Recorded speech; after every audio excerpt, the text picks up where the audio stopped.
is very knowledgeable and resourceful. You will know that later. So this session actually is not a training session. We also want to learn from you what your needs and wants are. I will be the one to run the slides on the ADB-Korea Climate Technology Hub, also called the Key Hub. And Dr. Clyde Hutchison will be the one to run the workshop for the transport climate technologies. We will try to make the session as interactive as possible and as interesting as possible. Hopefully you won't get bored. So now come to ADB-Korea Climate Technology Hub, or the Key Hub. So the Key Hub is one of ADB's climate actions. So this initiative was announced last May during ADB's annual meeting in Incheon. So according to the agreement, a physical office will be established in Seoul and become operational in 2024. So the Key Hub will be staffed by at least one ADB staff, at least two government staff, Korea government staff, and then consultants under the oversight of a high-level steering committee co-chaired by the Director General from ADB and Director General from Korea Ministry of Economy and Finance. And the cost will be shared between ADB and the Korea government. So next slide, please. So this is the organization structure of the Key Hub.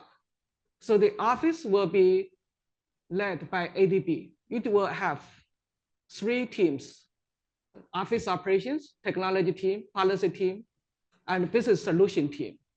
Dr. Clyde Hutchison is currently leading the technology team. So we have sourced an expert from KPMG to head the business solution team. And we are in the process of recruiting another expert from a top global top company to lead the policy team. So next slide, please. So you may be wondering what this Key Hub will do. So the Key Hub will do 3 things. Number 1, it will introduce proven climate technologies to ADB's developing member countries, bridge information gap, and collect stakeholders in climate technology space. Number 2, it will study policies and ecosystems related to climate technology deployment and propose policy solutions and options. Number 3, it will facilitate deployment of global climate technologies in ADB's developing member countries. The objective is number 3. The purpose of doing number 1 and the number 2 is in order to do number 3. For number 3, the Key Hub will have to work with the rest of ADB to provide financing plus technology and plus others. Next slide, please. So this is the progress we have made so far. We started last June. Since last June, we have been working on 3 fronts: host country agreement, physical office, and the operational side. So to set up a physical office in Seoul, the host country agreement is required. So we have been negotiating that since August 2003, and it's at the stage of finalization. But the host country agreement will have to go to Korean Parliament for ratification, and that's a big uncertainty. For the physical office, so the physical office, the space has been identified, and the agreement has with the Seoul Metropolitan Government has been finalized. But the office and this contract still under discussion, and the ADB's CSD, Corporate Service Department, is doing the procurement and the fitting of the office. And the government is targeting opening of the office in October this year. So on operational side, we have done quite a bit of research and the paperwork.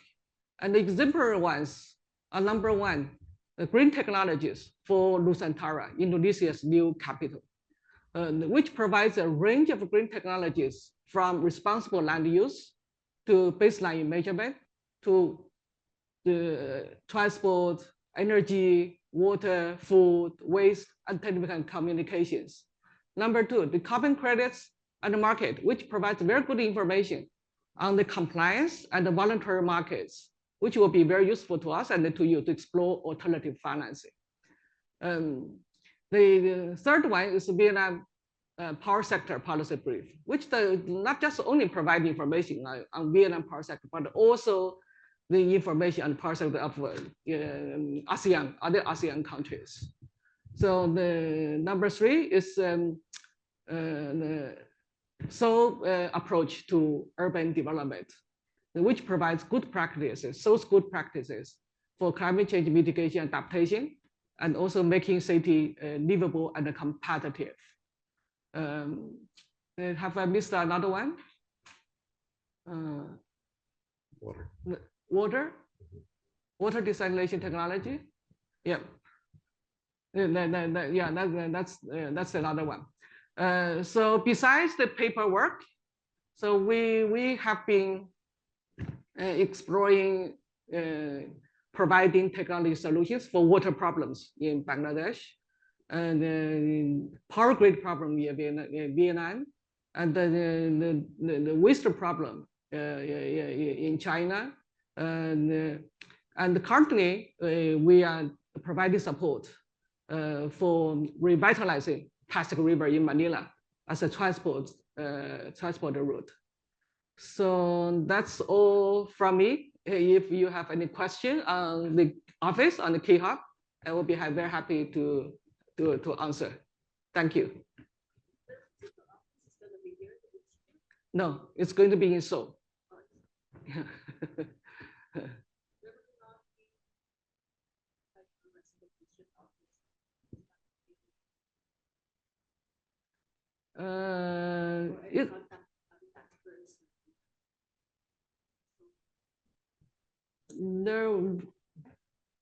It's part of the CCSD. We call it the Climate Change and Sustainable Development Department. But with the technology, it doesn't matter, where this person is. We can always get in touch. Right? You see, the physical office is not yet there, but we have done a lot on the operational side already. Or our experts, they are working from home. While I'm working in Manila, they are working, from their countries. So with the technology, physical office actually is not a major hurdle. Just wondering, yeah. If there's going to be a right. Yes, the first question we asked you, the reason why very certain here is the cheating hardware in the trucks and the potential of resource or a source of electric trucks. Right.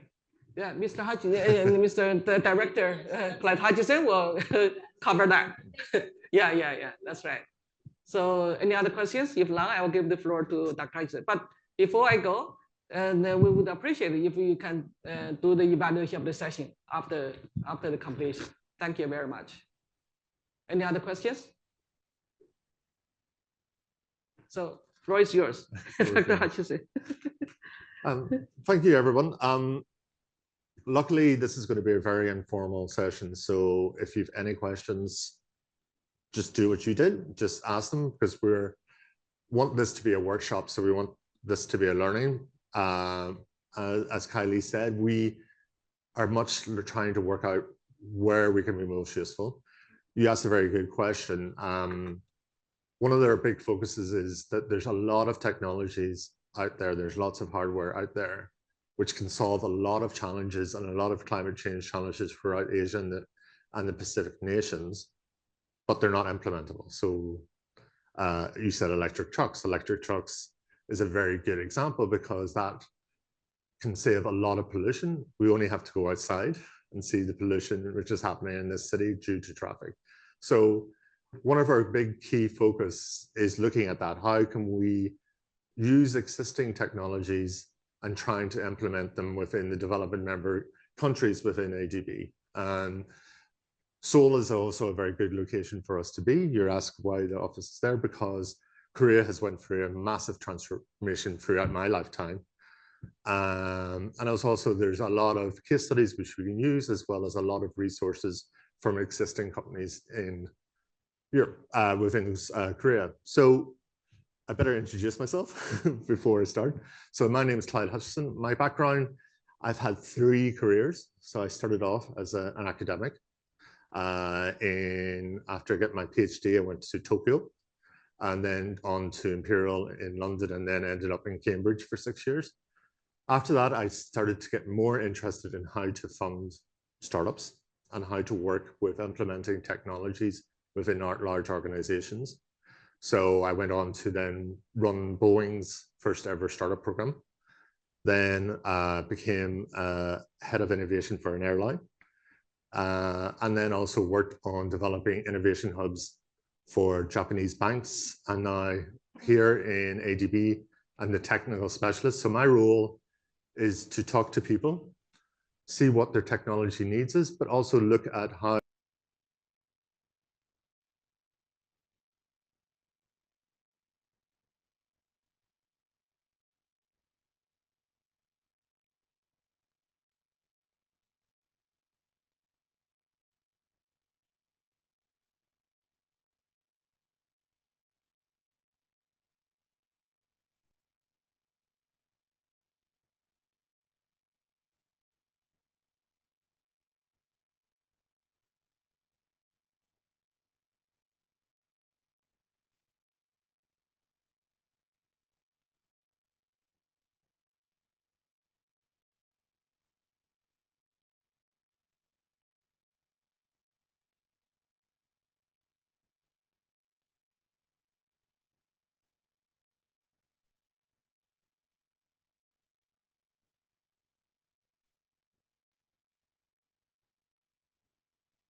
but it gets about 90% of the attention because people see big planes and suddenly think that these are the most polluting. So I think one of the biggest challenges we have with air transportation is that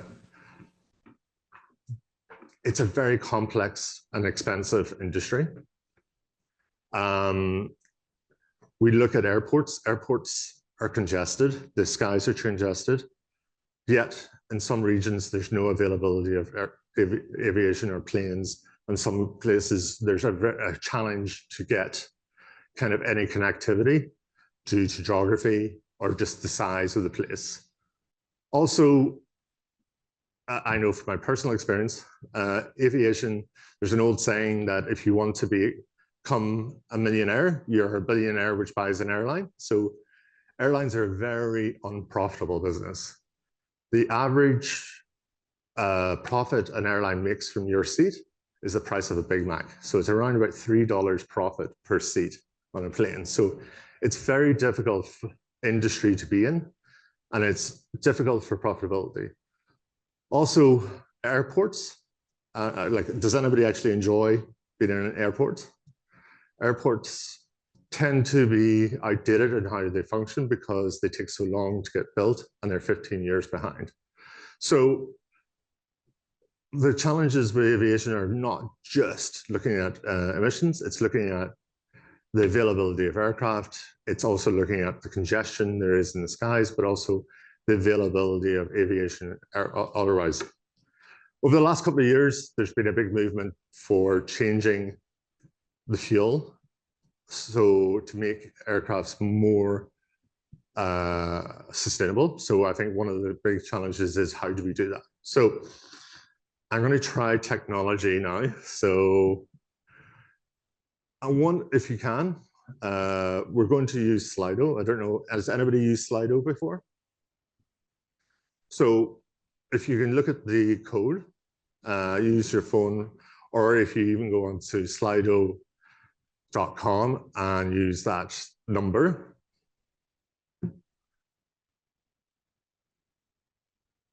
we're going to get you to do a bit of work now. So what we're looking for is what are your specific challenges when you think about aviation? What, in terms of transportation, is it fuel? Is it the price? Is it the connectivity? Where do you feel the challenges are? So once you go into Slido, you'll see that there's a little bit of a type your response or type your question in.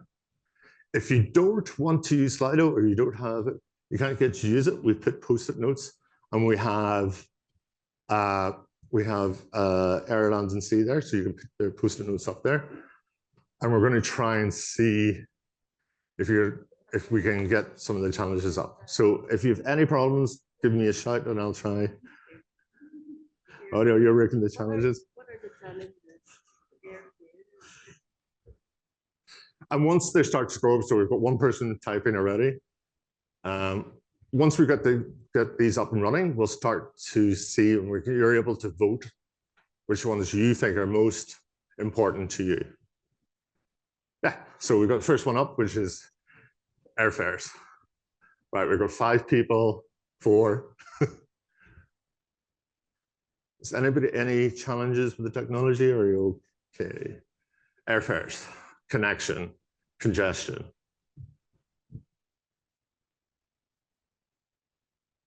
Wi-Fi connection.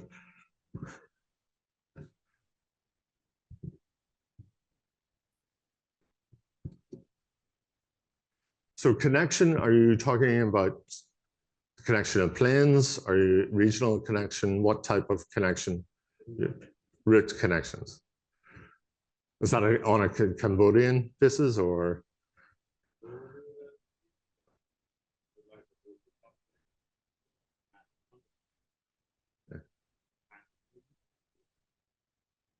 Do you find it difficult to get to Manila from Cambodia? Was it difficult to get to Manila from Cambodia? Yes, because we got stuck on the way to here. We landed somewhere. So there's no information, everything is Right. So we've got seamless connectivity in terms of connecting flights, major congestion in major airports, standards in small airports, construction development, sonic sound pollution. Wow, who put that up? That's a good one. Congestion. So does any of this stop you from wanting to travel in air travel? Do you feel in the future you're going to travel less? Do you feel does the fact that the airplanes are emitting pollution, does that stop you from wanting to fly? Are these the challenges you're looking at? Comfort. Well, comfort's my problem because, as you can see, I'm not exactly small, so most planes are difficult for me.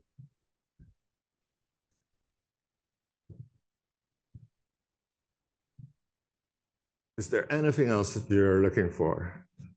So a lot of these are comfort.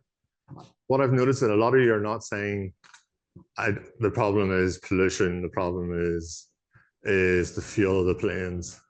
It's all, it's not comfortable, they're not connected, I can't get availability, there's not a seamless connectivity.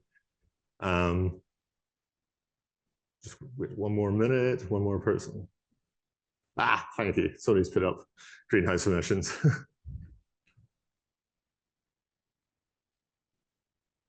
Is there anything you think someone hasn't put up there which is a challenge? Queue and check-in immigration, yep. Health issue, yep. Although, to be fair, I worked on the COVID response for the Aviation Authority, and I actually felt I was safer in a plane than anywhere else because of the health filters, that I felt more safe there when I did on the transportation I had to take to get to an airplane. So cheaper, convenient flights. Inter-island alternatives. Perfect. Okay, well, if we can flick back, please. Ah, no, there's one person typing, so just wait. Ah.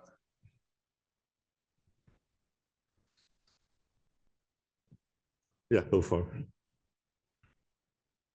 Ah.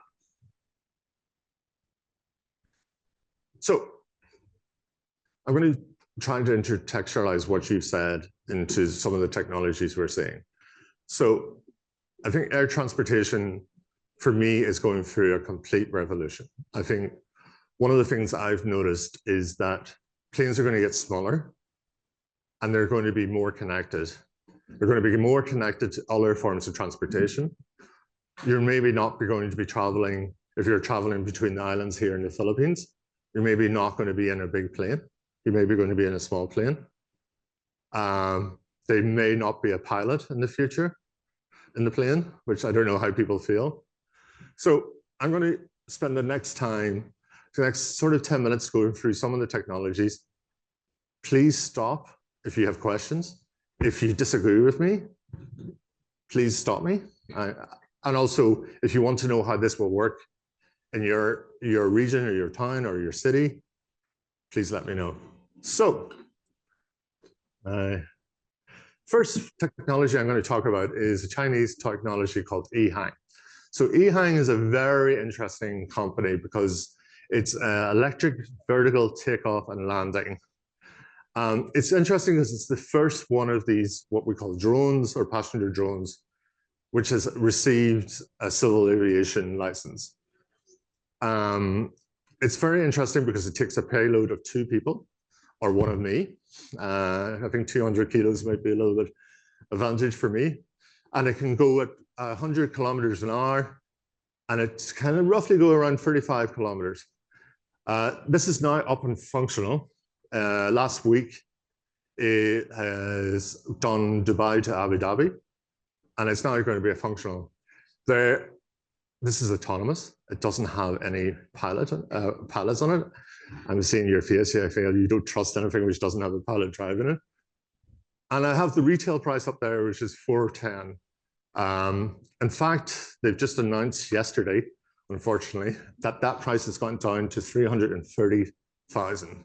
So if you think of the millions of dollars it takes to buy a plane and the waiting list there is for planes, if you're looking for interconnectivity, the prices of these passenger taxis is going to decrease and decrease and decrease, where they become just as viable as traffic.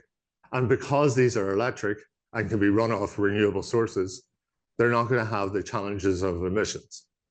So a lot of people, when I put this up, will disagree with me and say, "Well, never in my lifetime will I see these electric taxis in the cities and towns." But if you think about it, this doesn't need any infrastructure. This doesn't need an airport. And it's going to cost probably in the next 10 years, maybe $100,000.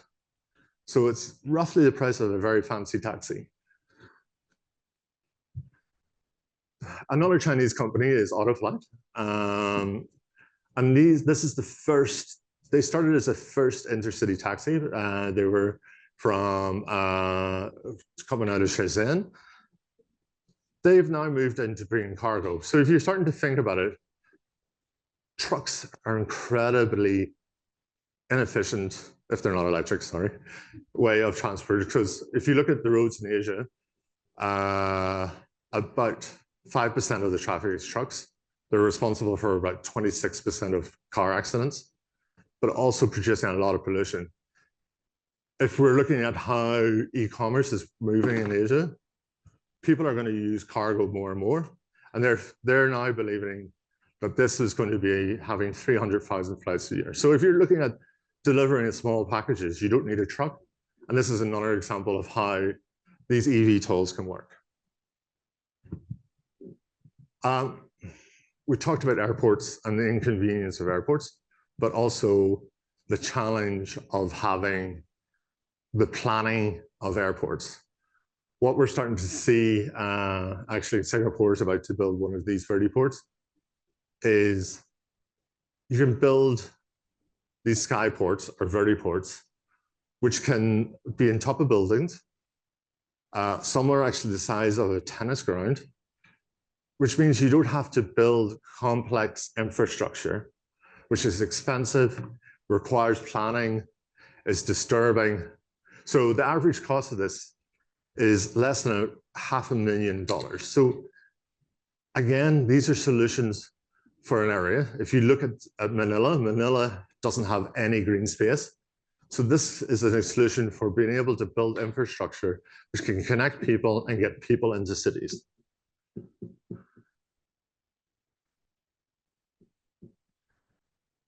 Let's start to look at the future. So the future, as I said, we're looking at smaller planes. These planes are going to be more easily to go to smaller airports, are more available for island travel, more available to go in, but also have the opportunity to be completely free of emissions. One of the leading companies in this is Sierra Avia. Sierra Avia already have started flights, which are around about 20 people. But within the next year and a half, they feel that they're going to be able to have a plane which can take 40 to 80 people and go 1,000 miles or 1,500 kilometers. And that's, if you think about how we travel, the majority of us, the plane flights we're taking are all that size. They're all very small flights.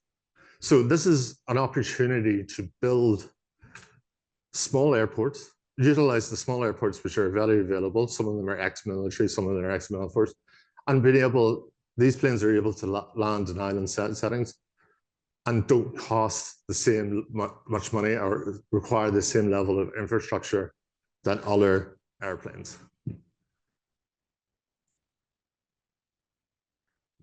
So, one of the biggest challenges we have is every year, 600 billion liters of kerosene is used, which is polluting.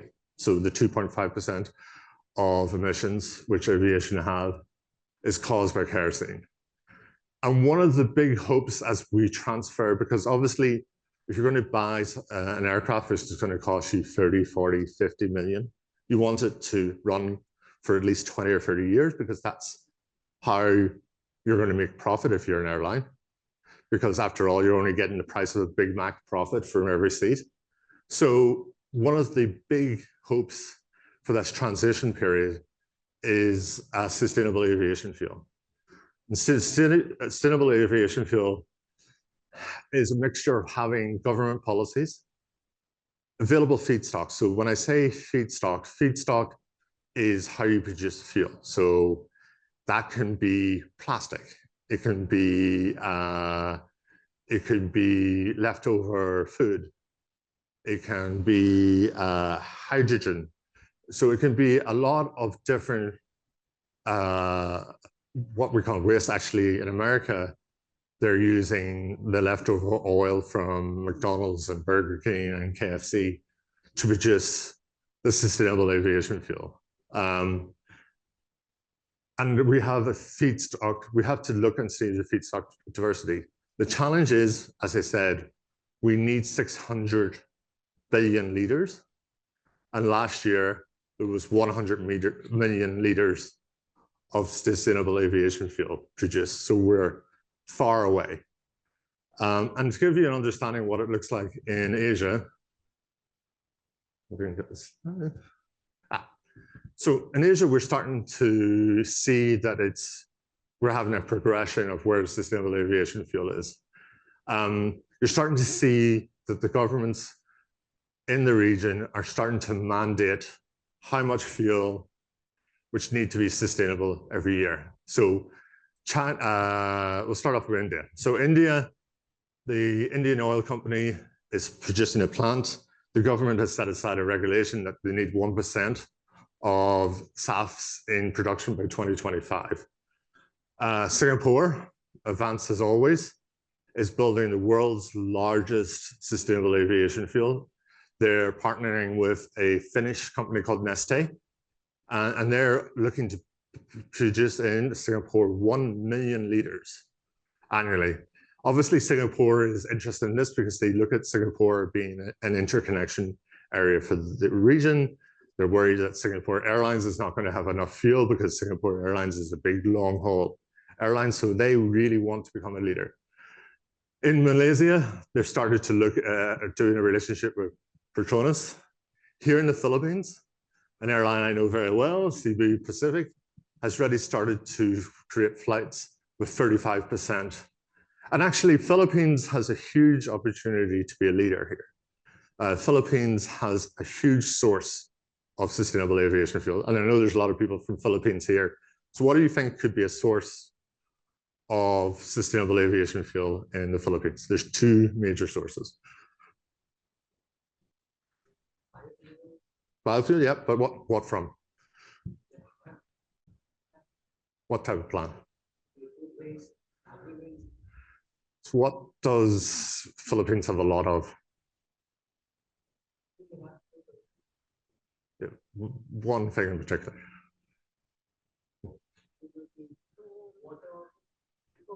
Coconuts. Coconuts. So basically, Philippines is the second largest producer. You're correct about biofuel. They're already starting to make biofuel from coconut oil. So that's the easiest point. There's a huge, all right. Also plastic. You can make biofuel from plastic. Manila has one of the largest landfills in the world. There's already a company called Waste Fuel, which is investing in producing that. So one of the biggest challenges in Philippines is plastic. It could be actually something which the Philippines could take control of and go, right, we're going to supply the rest of Asia with fuel. To complete the circle, China is starting in Harbin province. They're going to produce about 400 tons a year. And Japan is actually leading in terms of registration. They're saying 10% will have to be. So this is a huge challenge for this region to start to produce sustainable aviation fuel. But again, it's a huge opportunity because through waste to fuel or creation of biofuels, there's a huge opportunity here as well. Right, so before I go on to water, is there any questions? Is anything I said do you think will work in your region? Is there,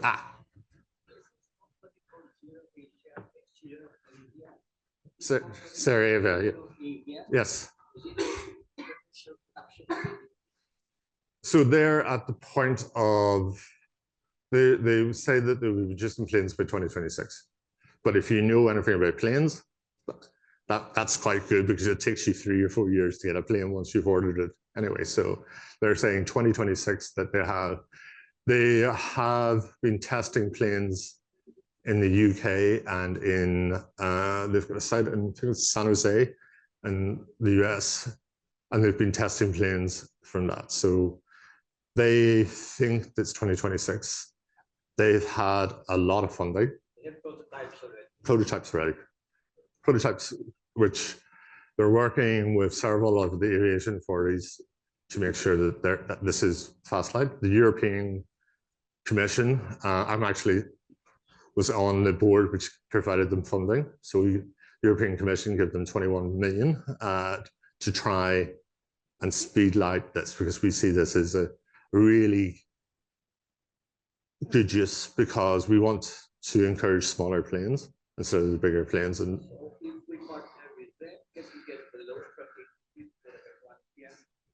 see, I'm the technical expert, so I only spend the money. I don't give it out. So that, I'm not a good person to ask. Maybe Kylie, you may be able to.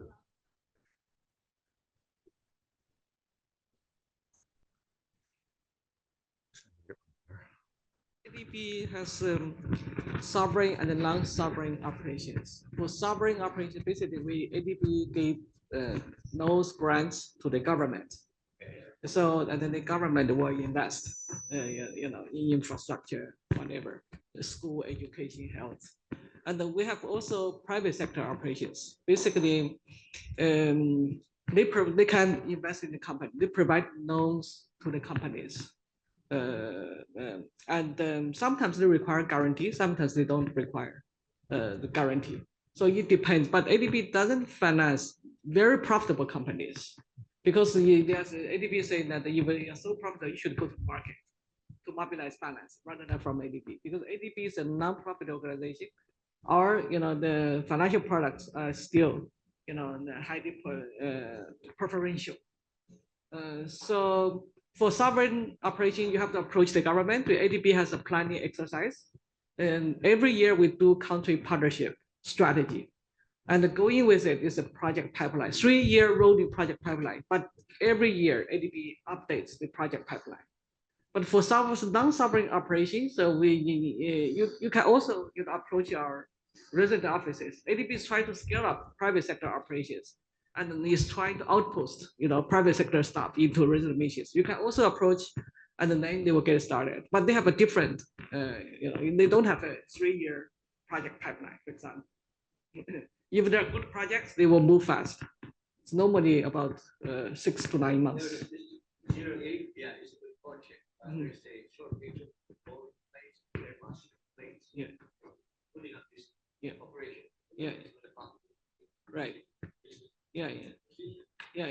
But of course, the ADB doesn't provide finance to the companies in UK, for example. Only for developing member countries, companies from developing member countries. They can have a joint venture, ADB kind of, yeah. They have a president. No, not yet. Not yet. But I think what that is encouraging is that what we're hoping to see is that there's going to be, if you see the barriers to entry, if the eVTOLs on the other planes, the prices are a lot lower than these work. What Sierra can do is they're producing, what we're saying is they're producing these fuel cells, which then could, if you've got, say, a Dash 8 or trying to figure out another small plane, like a small Embler or some of those kind of planes, you can convert those. So you can convert existing planes to this technology, because you're absolutely correct. There's a huge challenge at the moment getting access to planes, but also engines. So it's actually worse. There's a bigger backlog in terms of engines, because the challenge we don't have a diversity of OEMs or manufacturers of airplanes.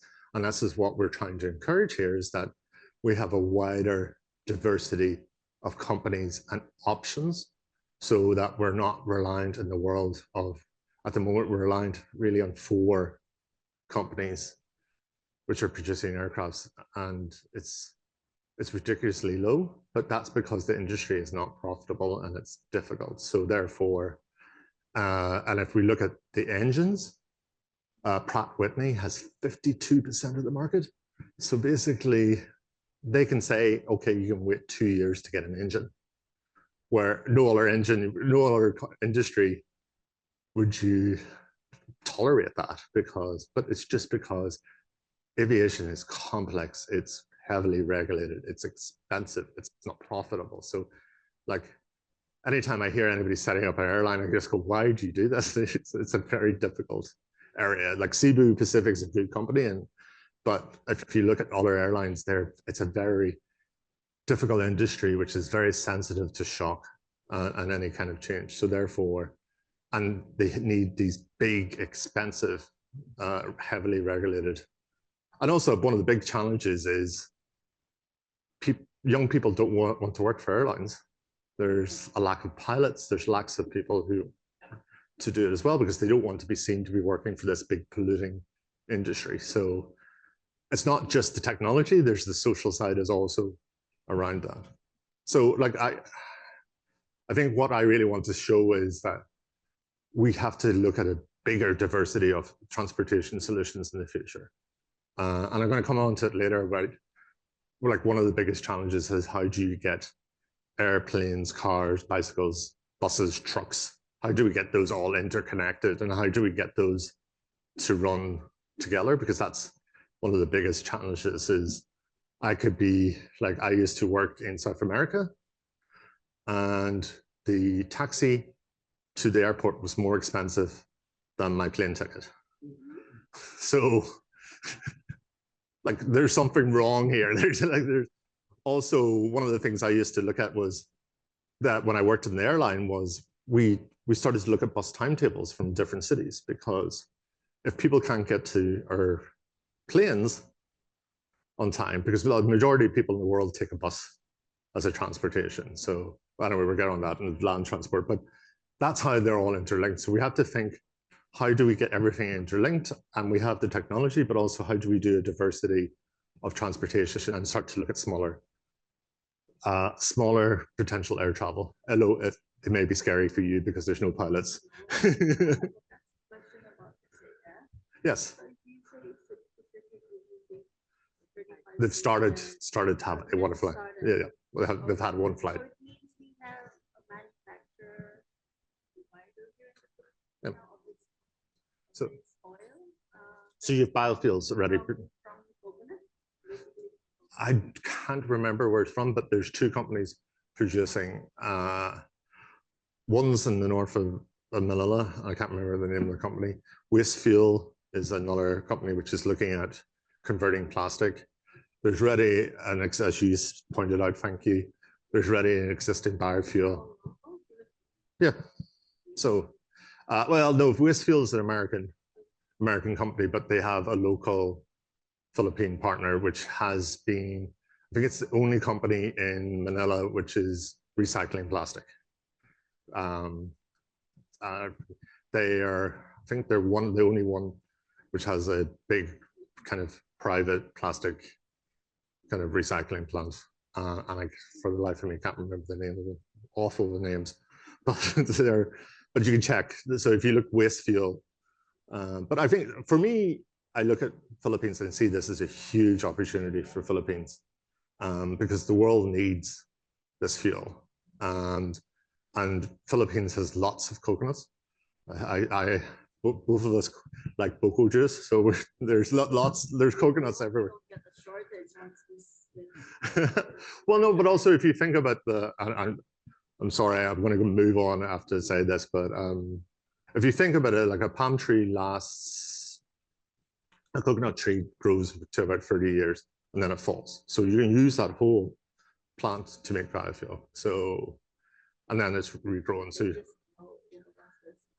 yeah, it's not hard to grow coconuts here in the Philippines.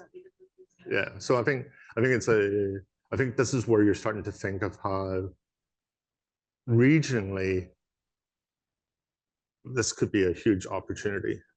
But the challenge, and I'm going to move on for coconuts, but the challenge is that the production of coconuts in the Philippines is decreasing and decreasing and decreasing, because land is being used for urban and other uses. Yeah. Any other? Perfect. Is there any price to run that flight? Good point. So Ceravia is half hydrogen, half hybrid. The challenge with hydrogen is 2 points on an aircraft, is that a lot of people remember what happened. Hydrogen was the first fuel to be used before, because we used to have the big airships, which were fueled by hydrogen. But the problem was they kept exploding. So a lot of people in aviation have this kind of view that if you're going to use hydrogen, hydrogen is an incredible fuel because it's got 3 times the weight to energy than kerosene. So it's a great fuel. It's just really difficult to contain because hydrogen is the smallest molecule we have. So it's very easy to escape. You have to keep it under pressure. So therefore, keeping it under pressure means that it's a danger in an aircraft, but also the containers. Because one of the biggest killers in aviation in terms of profitability is weight. So when you have to have these big tanks on for hydrogen, it's a problem. So what the view is that it's going to be a fuel cell where it uses oxygen and hydrogen together, and then it's backed up with some kind of hybrid electric battery. So that also means that the plane's going to have to be smaller, because if you're going to have hydrogen and a battery hybrid, it's too heavy to have one of these kind of big kind of jumbo or A330 planes. It's just going to be too heavy. The technology isn't there yet. And I think that's why hydrogen is going to be used probably more for land transport, and we'll get to that after we have our coffee. Yes.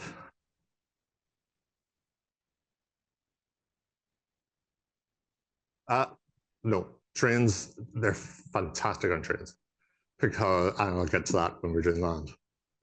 So I've got 3 really good examples for trains. No, they're using it here, and they're using it in China, they're using it in Japan, and they're using it in Indonesia. So yeah, it's great for trains, but we'll get to that. It's a good question. It's great for trains, but there's a reason why it's great for trains. Any other questions before we cool down with water? Yeah, perfect.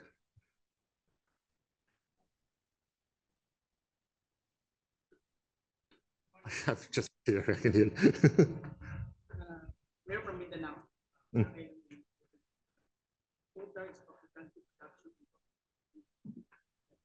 Yeah. And we have these 2 airports. Mhm. This airport in 500 miles. Yeah. So we are going with the idea of between the 2 things. Mm. So in that case, is the regulation related to that? In the Philippines, I don't know. So I don't know what and I think the biggest challenge around SAF is getting it tested and the quality of it, because there's some challenges around sustainability. So some people will say if it's obtained from palm oil, it's not sustainable because of the destruction of agricultural land. Some cases in Europe, they don't like biofuels because they feel that we shouldn't be fueling aircraft with land which could be just food. So that's why with coconuts, because the coconuts are used for another factor and you're using the waste from the coconuts, it's a good opportunity. Kylie mentioned carbon credits. Carbon credits are more and more going to be used to fund the infrastructure, because this is an opportunity for an airline to decarbonize, well, to lower their emissions for using this. So there's lots of mechanisms around it, but getting the oil certified that it's right is the difficult, because there's a lack of testing facilities which can give you that kind of, this is certified for, this is A1 fuel for an aircraft. So that's one of the challenges, that there's always going to be little steps. But what you're seeing is across Asia, the governments are now saying, right, 1%, 10% has to be sustainable fuel. Right, water. So water transport is more polluting. No, back, not quite yet. So water is more polluting than aviation. It's 3% of global emissions. That's because boats, the majority of boats are old. The majority of boats out there are 30, 40 years old. They're using heavy diesel oil as their fuel. Also, again, people don't really want to work on boats. They don't see it. It's not, people think it's not safe. So there's a challenge of getting people to work on boats. During COVID, we've seen a huge problem with the supply chain and the logistics of boats throughout the world, where we find that there was huge weaknesses. There's a massive lack of digitization in shipping, because there's just been not the level of investment you've seen in other transportation. What else have we seen in water transport? We are also looking at, because it's heavy fuels, heavy diesel oil, there hasn't been the same emphasis to change. The thing about boats is they go incredibly slow. So the average boat goes at 12 knots, which is between 20 and 30 kilometers an hour at full that kind of speed. So boats are slow. So therefore, that's why they can use diesel. So who here out of the Philippines have used a ferry for transportation? The one in Pasig, or?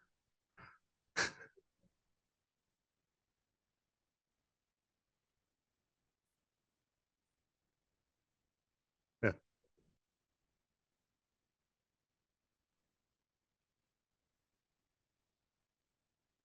Yeah. Do you enjoy taking a ferry? Do you like the ferries? The big one? Yes.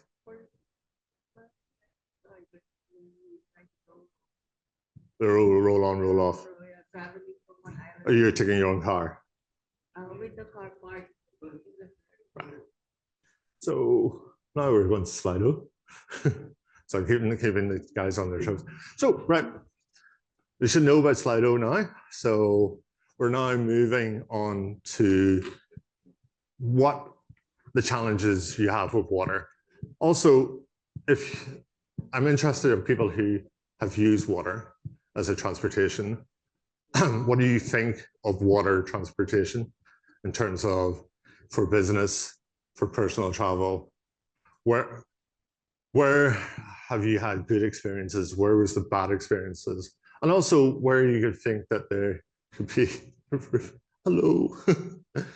If you could sit over there, I won't be able to see you, so.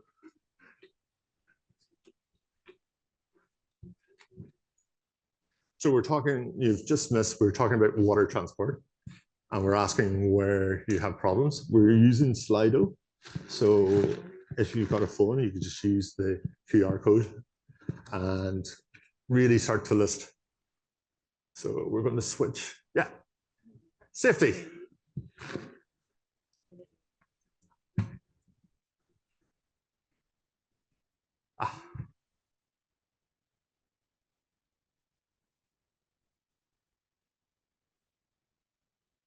Any challenges about using water as transport, or any issues you see? Something which have a go with technology.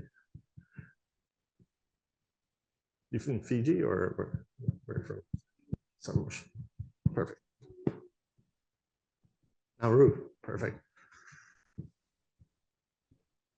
Time consuming. Slow. Safety. Safety is coming up twice. Fewer fares and service, old models, high fares. So you think that water transportation, pollution.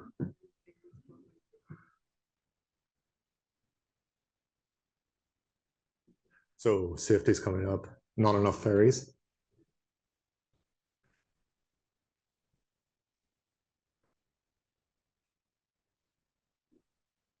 Limited provider.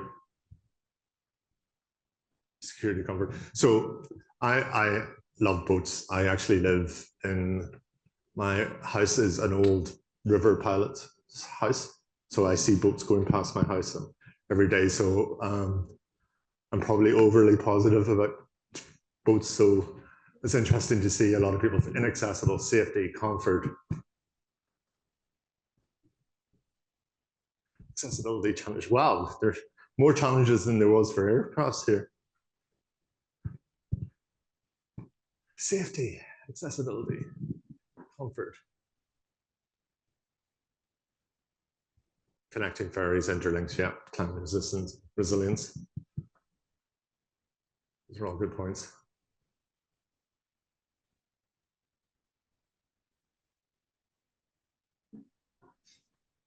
Also, I used to do this with post-it notes, and I prefer this because then I don't have to write out the post-it notes. I can just do a cut and paste on this when I'm looking at it later. So it's a good system to work. Reliability, decarbonization, noise pollution. Noise pollution? Sorry. Erratic fares. Per tools, per equipment.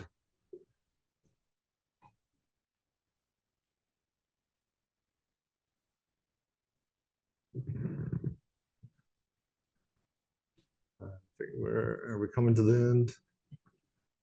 Natural highway tourism. See, nobody's mentioning cruise ships here yet. My favorite COVID statistic is about cruise ships.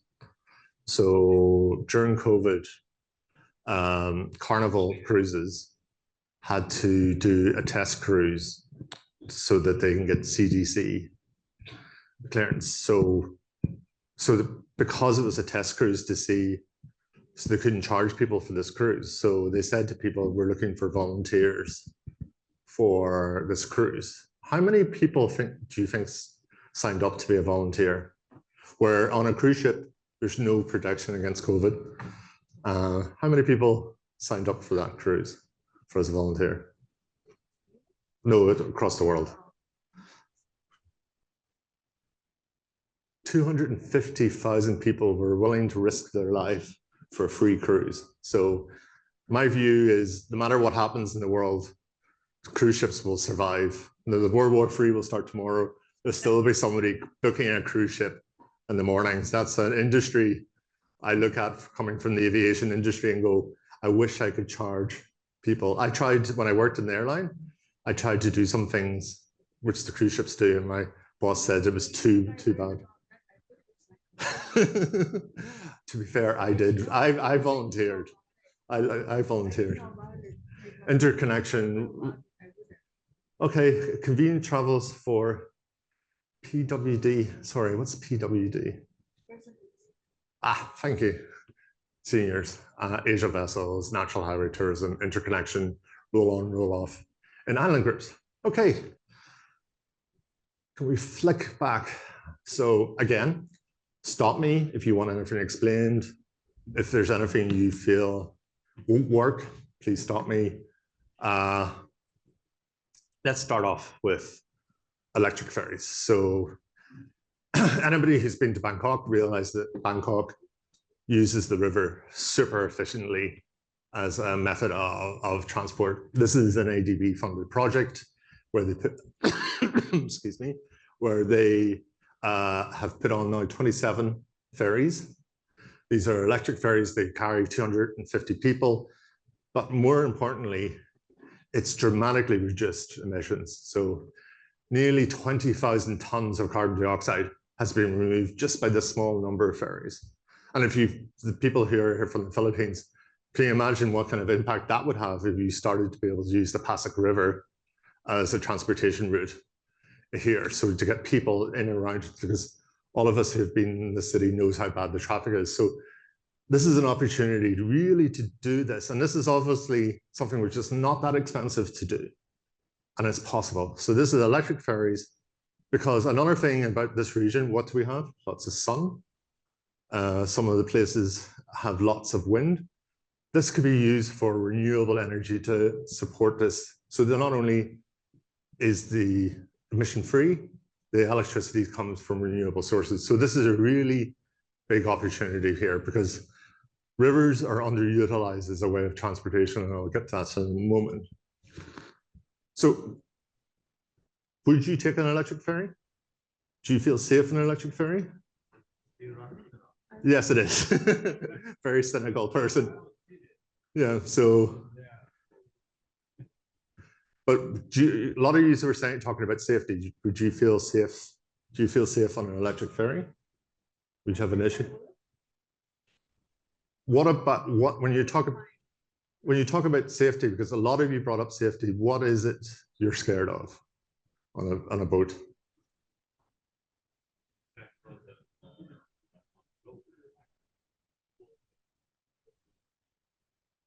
Is everybody watched Titanic one too many times and think, is that the challenge?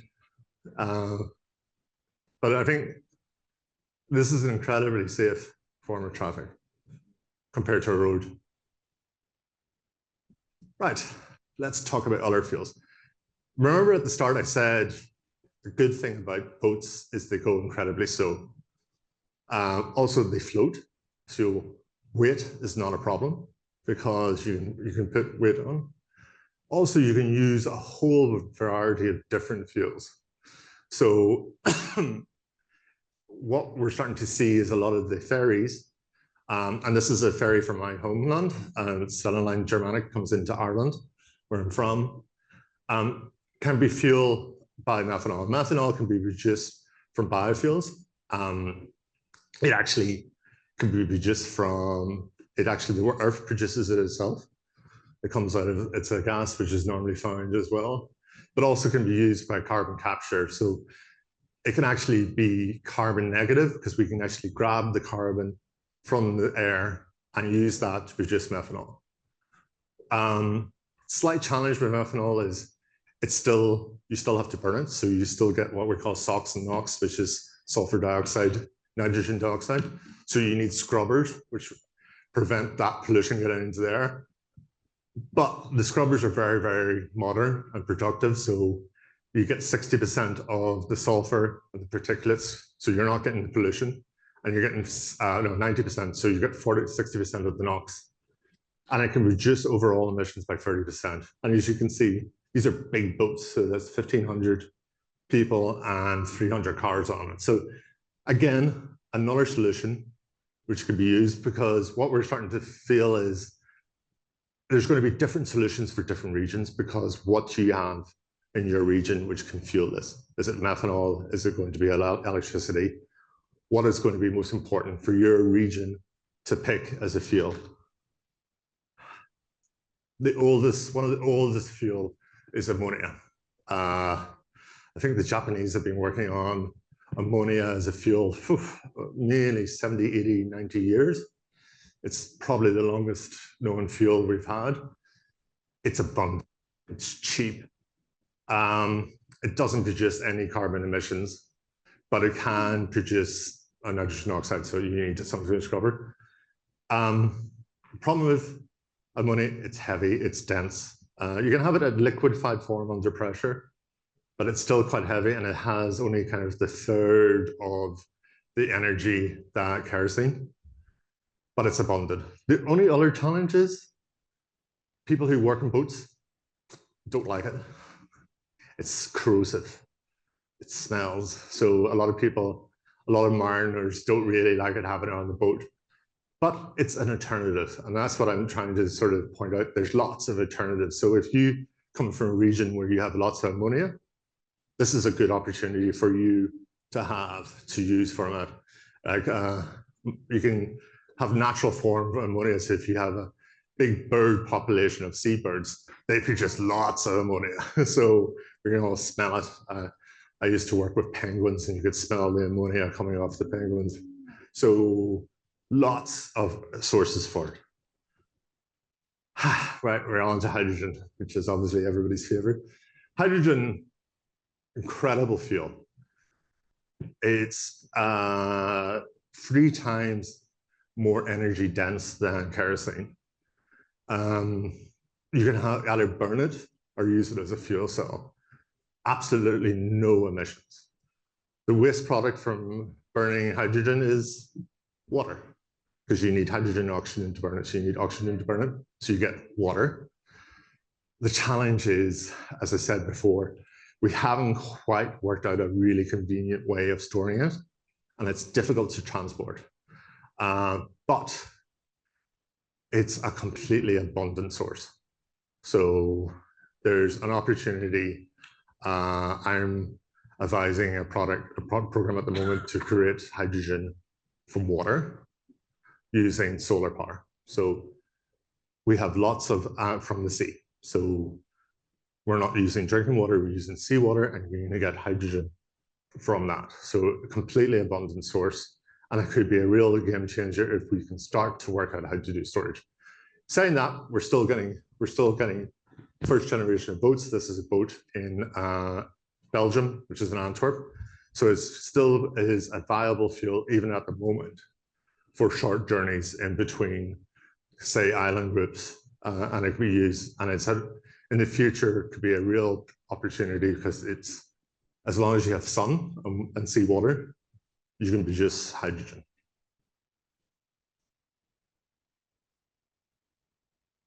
Back to the future, wind.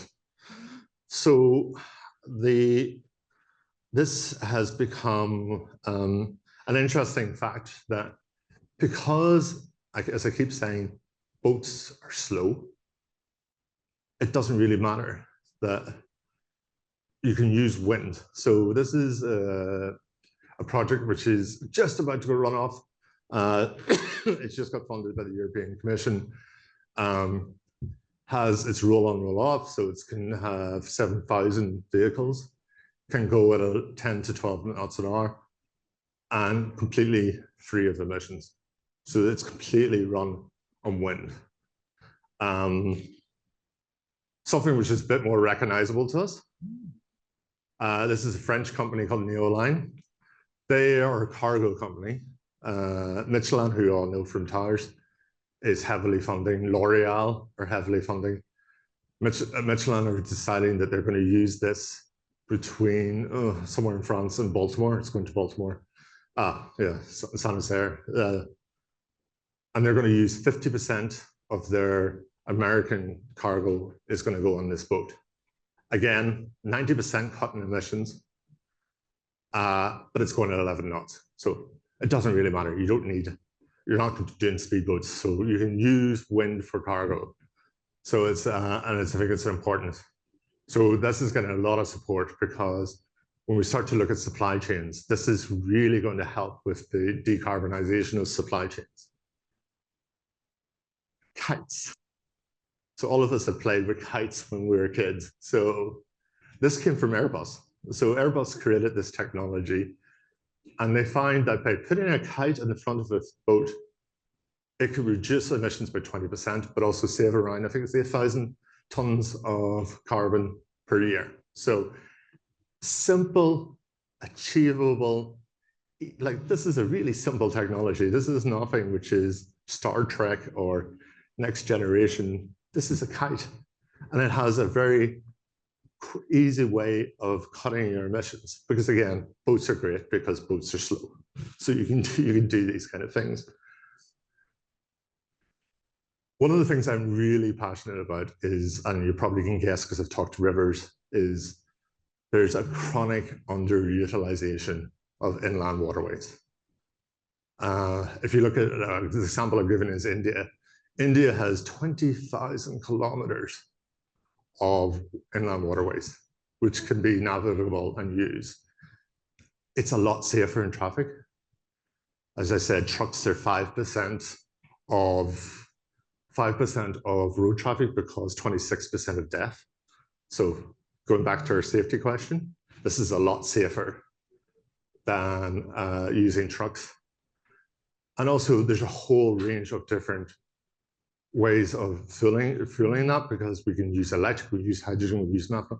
Whatever is going to be available in that region as a fuel can be used for this. So therefore, I think in Asia, this is probably the next generation of what we're going to see cargo. We're going to see, hopefully, the movement away from using trucks and more using inland transportation. I realize I'm about to lose my voice, so I need a coffee. I'm getting a wink, so still 20 minutes. I thought I was getting the wink that is coffee time. So before coffee, well, he was doing this kind of movement to me, so I don't know whether it was that carry on or coffee. So before we move on to land after coffee, is any of that resonate with you? Is there anything which you think is useful? Do you have any comments or any questions for me? You have, because you can see.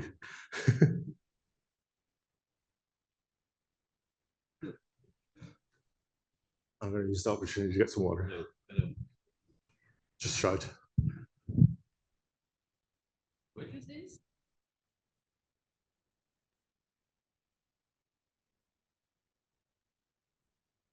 Hello, good morning. I'm trying to partner with a Korean firm, Right. which has this technology for hydrogen fuel cells. Actually, they have partnered with a vehicle in Italy using hydrogen fuel cells for trains. Yep. Now, when I did some research, the technology came from Hyundai Rotem. And I'm trying to get them to use this technology for the Clark-Subic Railways, because the Clark-Subic Railways plan was to use diesel fuel, diesel electric something. Yeah. And I don't know whether the government will allow the change in the terms of reference, because the original plan was to use diesel electric for the Clark-Subic Railways. Right. So my proposal with government is to change the fuel the train to use hydrogen fuel cells from Hyundai Rotem. Yep. I don't know if it will work.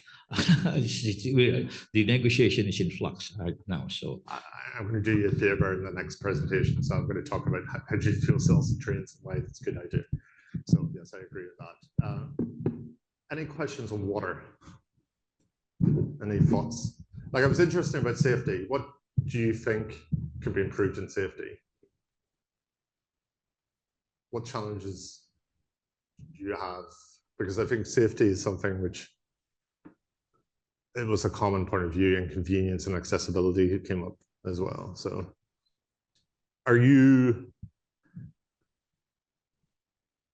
what would take you to use water transport more? It's cheaper.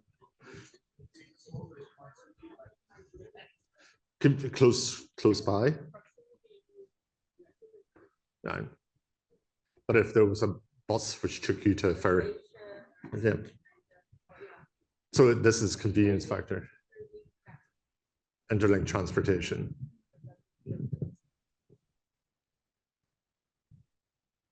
Yeah. Also, problem here in the Philippines is more of the ports development. Yep. And marinas. Water transport would be a very ideal for an archipelagic country like us. Yeah.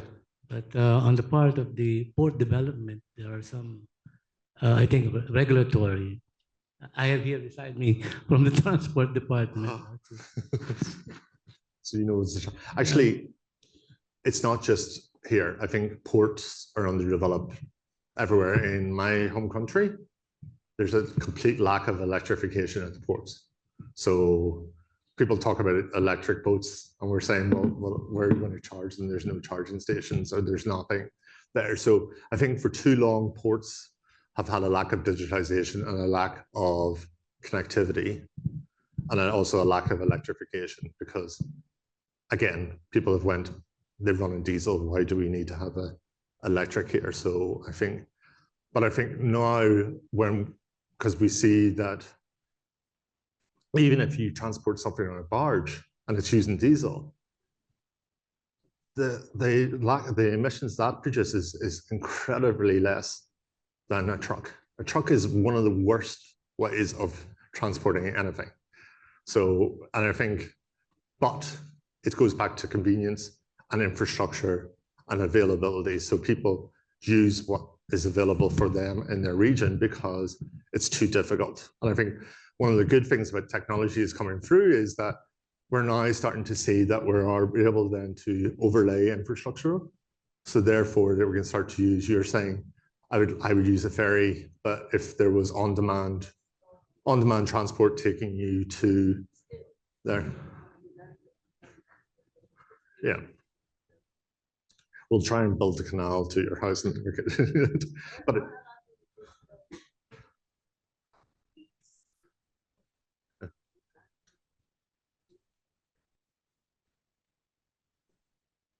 but I think we've went away from using water as a transportation because we've got used to other areas where years ago water transport was used as and I think for me, I find water transport really enjoyable, but I says I'm a bad person because I really like boats. But I think in the future, we're going to have to look at this as a viable option, because if we're starting to have those problems with not being able to have enough fuel for the planes, we're going to have to take a boat. You're going to have to use a boat to get to other islands. And we're going to have to think differently around what is convenient, what is, but saying that, boats can be comfortable. They can be safe. I think the majority is that they get a bad rep because there's challenges where overcrowding of ferries sink, and there's not safeguards and regulations around that. So as I said, I feel there's a huge opportunity here. There's a huge opportunity to make inter-island travel emission-free. Use the resources which are here. So the Philippines, in Asia, there's abundance of energy. There's abundance of sources of energy. It's just we have to start to think differently, and we have to think about that diversity of what we can use and stop thinking, okay, we'll use diesel. The good thing about boats is, and I talked about methanol, methanol you can use directly into boats. You don't need to change an engine. You don't need to do very much adaptation. So it's going to cost less than where we're talking here in the Philippines. Philippines builds almost half the boats in Asia. So Philippines has a huge opportunity to start building the ships. Korea has a huge opportunity because Korea is one of the leading companies in shipbuilding. But again, it's going to take a change in mentality to do that. Any other questions? Yes.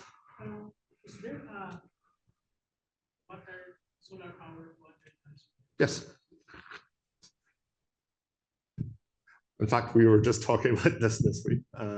Yes, there's solar power transport. Again, it doesn't go very fast.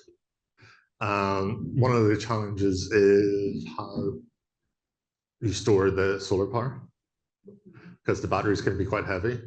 So if you've got a small boat, it might be too heavy for a small boat. But there's several on the market boats which are solar powered.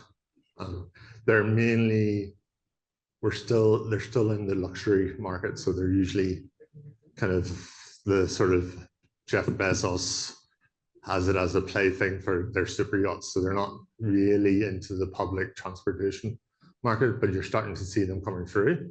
So again, where I see solar coming in is that solar is used to power the air conditioning on an electric boat, or it's used as a hybrid, or used to help charge the battery charger at a station at a quayside.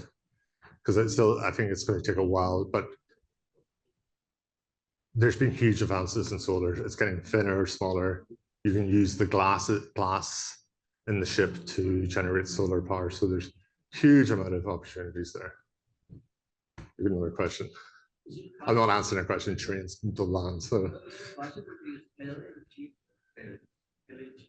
yes, yeah, but we're talking about climate, so LNG is not. It's not really climate friendly, but it's an option. It's better than heavy diesel. Literally anything is better than diesel. There's actually people actually thinking of using nuclear as well. But again, if people are thinking about safety and they're worried about getting onto normal boats, and you're saying this boat is nuclear powered, I think most people will have kind of even more kind of concerns around nuclear. Any questions? Sorry, I've got my back to you. That's very rude.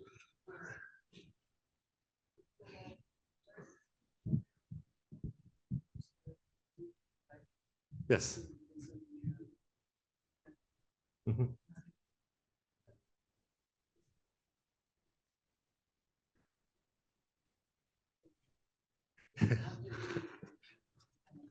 Yeah, that's a challenge in certain areas where you have trade winds only going that way for one part of the year and that way for the other part of the year.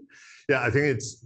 I'm not an expert on how I think you can direct it into the winds. So, so I think there's ways of getting it to go the other way.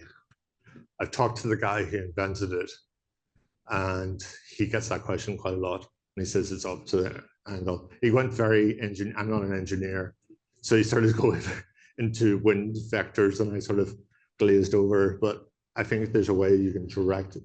What I took from it is you can direct that into the wind where you want. But it's, as I said, one of, like, I think wind is underutilized as a shipping. and it's been used, it was used for generations. Because, as I said, if you're transporting cargo and you're maybe a day late, it's not going to be a big challenge, because, and that's why wind's important. Any other questions before we have a quick break, and we'll finally get to hydrogen trains after the break? But any other questions on water? No? Okay, well, we're going to have a quick coffee break. All right. You're going to say something? Yes. Yep. You can have your coffee break.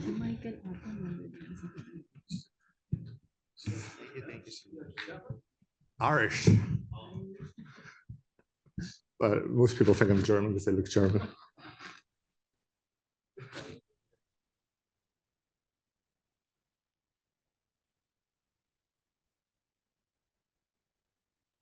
Yeah.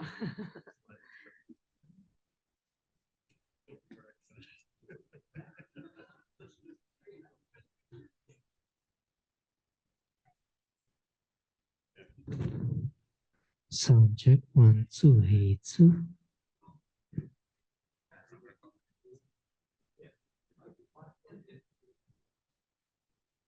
Mic 5 check.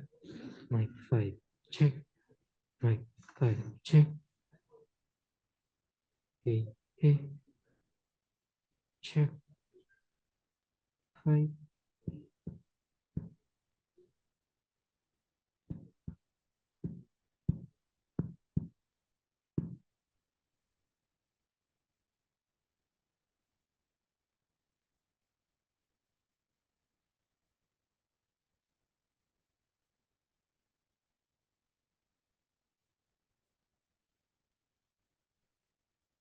Mic 3.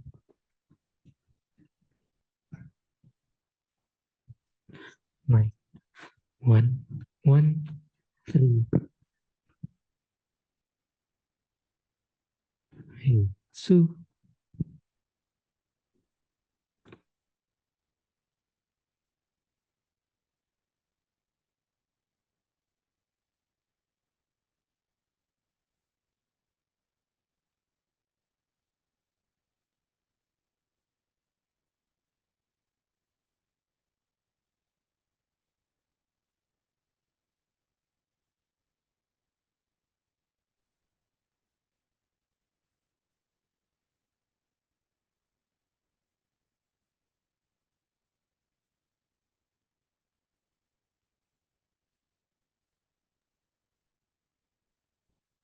Sound check. Hey, hey. Sound check.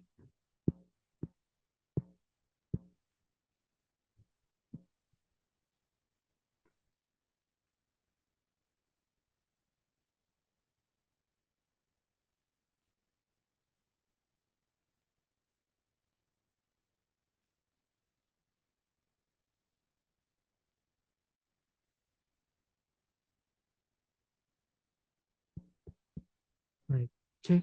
Hey, hey, check 1, 2, 2. Hey, 2, 2.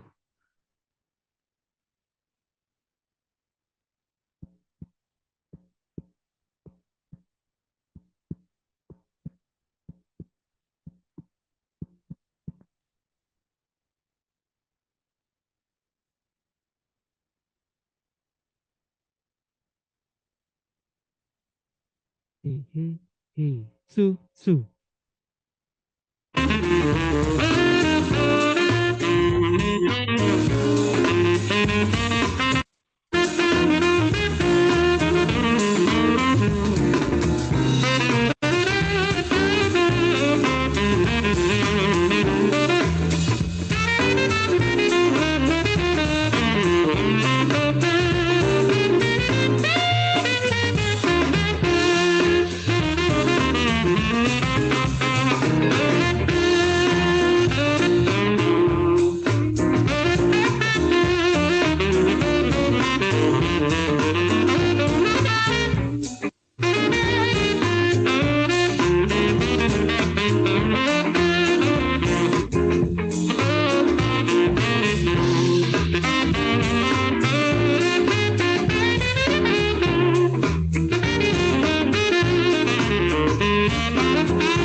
Thank you.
All right, no worries.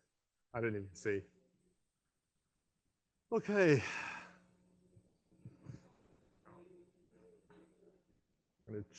Oh, no, no, no. Not Slido yet. Okay, we've all had our coffee, so let's get to the biggest area, which is land. So this is the most polluting, as you probably can guess. Depending who you talk to, it's about 12.5 to 14%, depending on which international agency. Problem with transport, as we know, hugely difficult. Lots of infrastructure, congestion, especially in Asia. It's not safe. Someone dies every 72 seconds in Asia on the road. So road transportation has a huge challenge around safety.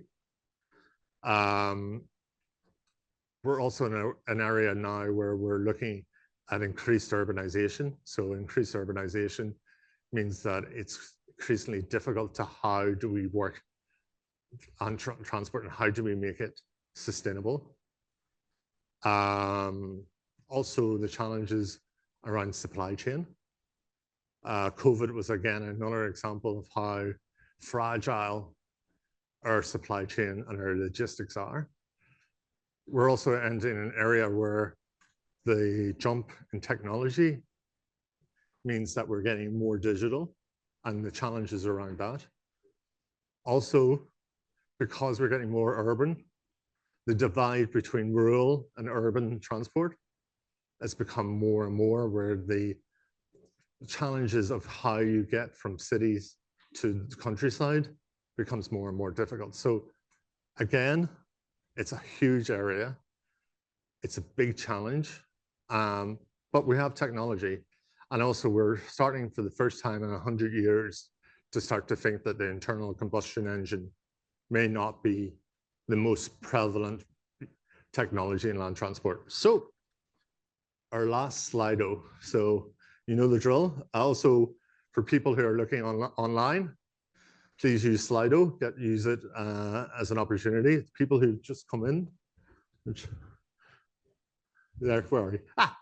You probably haven't be aware. So Slido, we're using Slido as an opportunity to ask questions. Please state again, what are your challenges? What if you had a Harry Potter magic wand, would you like to change in land transport, logistics, supply chain? How cost of fuel, how would you change fuel? Also, as we said, safety. Is safety a huge challenge?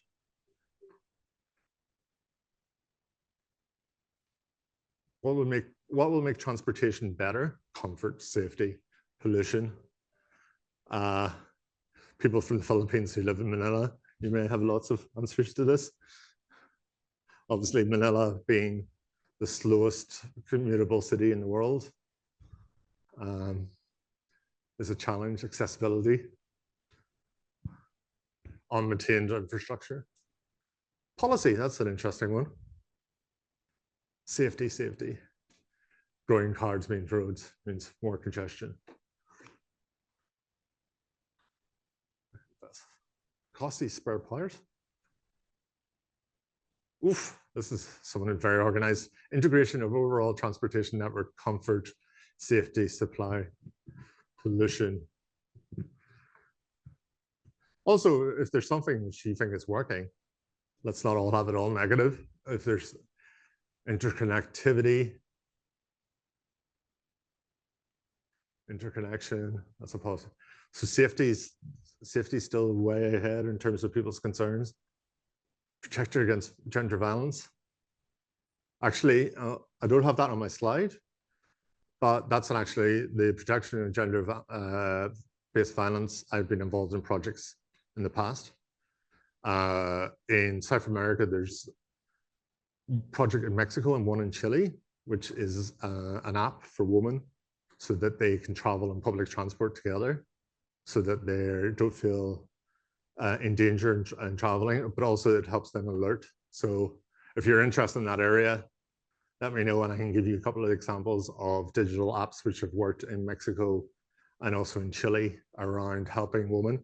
Also, there's programs in India around having woman-only carriages on the metro in Delhi.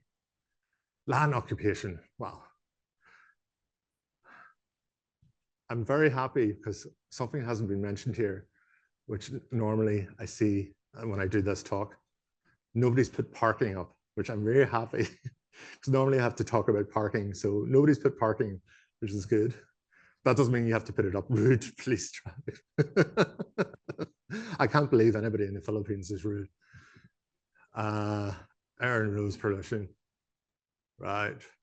With 29 responses. So this is the most responsive one we've had so far.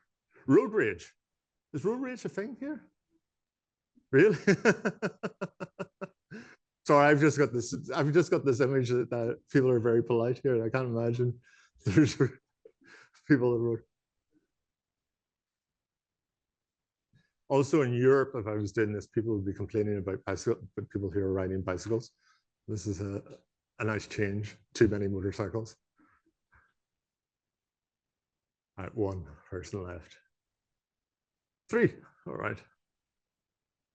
As I said, if there's anything you think is working in your region, please put it up. I'm always looking for good positive. Parking in our streets, we put that up. That's not. I'm going to give it another couple of seconds. Safety for cyclists, yes.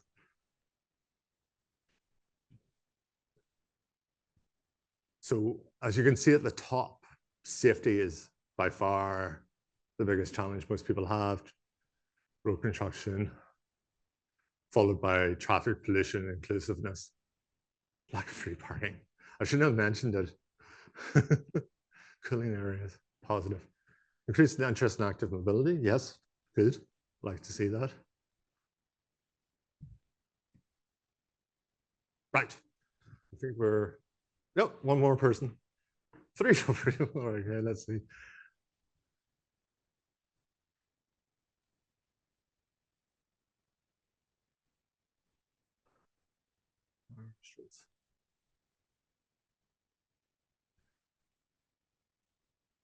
I've worked on a project where we tried to encourage people not to bring cars into the city and park them outside. Orange text the front of Manila, people don't recognize how helpful. Yeah, true. There's really one left. Who here has a car? Who drives a car on a regular basis? Hands up. Who cycles or walks to work? Wow. Who uses water transport to get to work?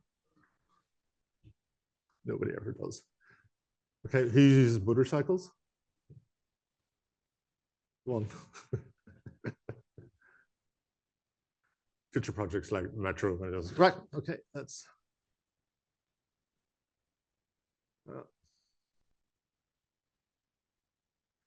Okay, let's start talking. Again, if you want to stop me, if you've got a question, if you disagree with me, if you want something with further detail, stop me. So I think most of us will agree the biggest need in terms of land transportation and the biggest change we'll see in our lifetime is the movement to electric vehicles. As I said in the introduction, there's increasing urbanization, so therefore there's an increasing need to decarbonize our cities. When I first came to Manila, it was very evident that there was very few electric vehicles here because you can see the smog and you can taste it, so it's incredibly polluting. Electric vehicles is, again, a very, very important way of mitigating climate change. But also, most importantly, and this is a kind of a theme for me, this is something which Asia is very good at. And also it's somewhere where Asia is taking the leadership in around the world. And I'm going to show examples throughout Asia where Asia is potentially the leader, but also a way that it can actually adopt some of the electric vehicles opportunities. So there's a cycle when we're talking about this, okay? I think the topics which we really need to talk about when we're talking about electrification of transport is charging infrastructure, which is always popular. The change, I think we was just talking to the people from China over there, the technology changes in batteries, the cost of batteries. In some cities, they just don't have or regions, they just don't have the grid capacity or the stability of grid to support this electrification. Also, we need policy regulation and support. Too often, fossil fuel cars, petrol and diesel, are subsidized when they're not subsidizing electric vehicles. So in Norway, last year, 90% of all cars which were purchased were electric, 90%, because the government have put in a lot of both regulations, but incentives for people to buy electric cars and electric vehicles. They've moved away from fossil fuels to putting incentives that encourage people to buy cars. So therefore it makes it more viable for them to buy green cars. And also now the production of electric cars are coming down significantly, that there's now electric cars which are now affordable, where previously they haven't been quite affordable. And then finally, it's building that consumer awareness.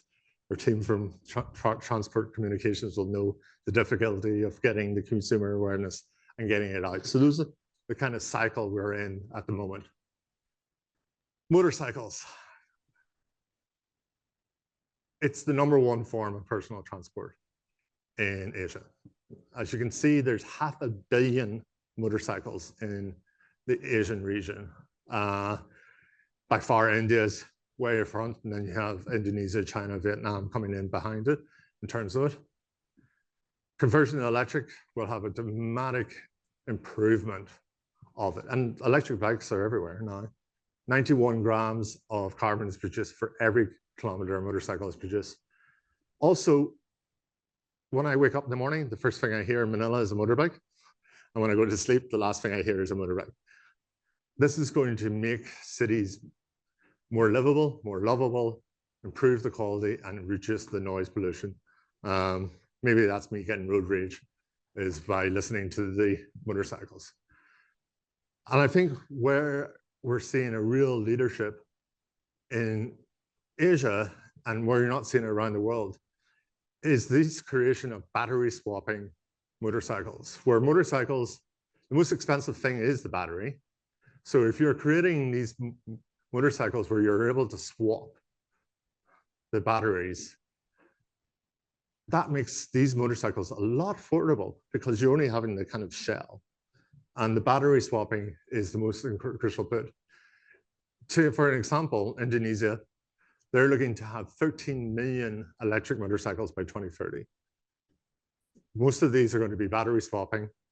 They've already created a system around how to standardize the batteries, so that therefore the battery swapping is going to be easy. But also, one of the good things about Indonesia has lots of nickel. So again, I keep saying to you, if you're coming from a region, look what you have. Indonesia is going to have lots of nickel to produce these batteries. So it's going to be cheap for Indonesia to build the batteries. One of the most successful companies is Gogoro. Gogoro has 2.8 million users. Every day, 450 batteries are swapped. That's like, I think they've got 1.3, I think it's 1.3 million. They have saved almost 1 million tons of carbon dioxide just from battery swapping. So this is a huge area.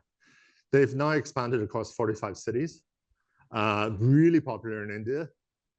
I used to live in India, and this has made a huge dramatic change in terms of the big cities such as Bangalore or Delhi, where you're starting to see the dominance of electric boats. So this is easy, this is affordable, And this can be implemented without too much infrastructure because it's a private company. So this is something, this is the art of the possible here. So again, hugely popular, private sector, and solving real problems.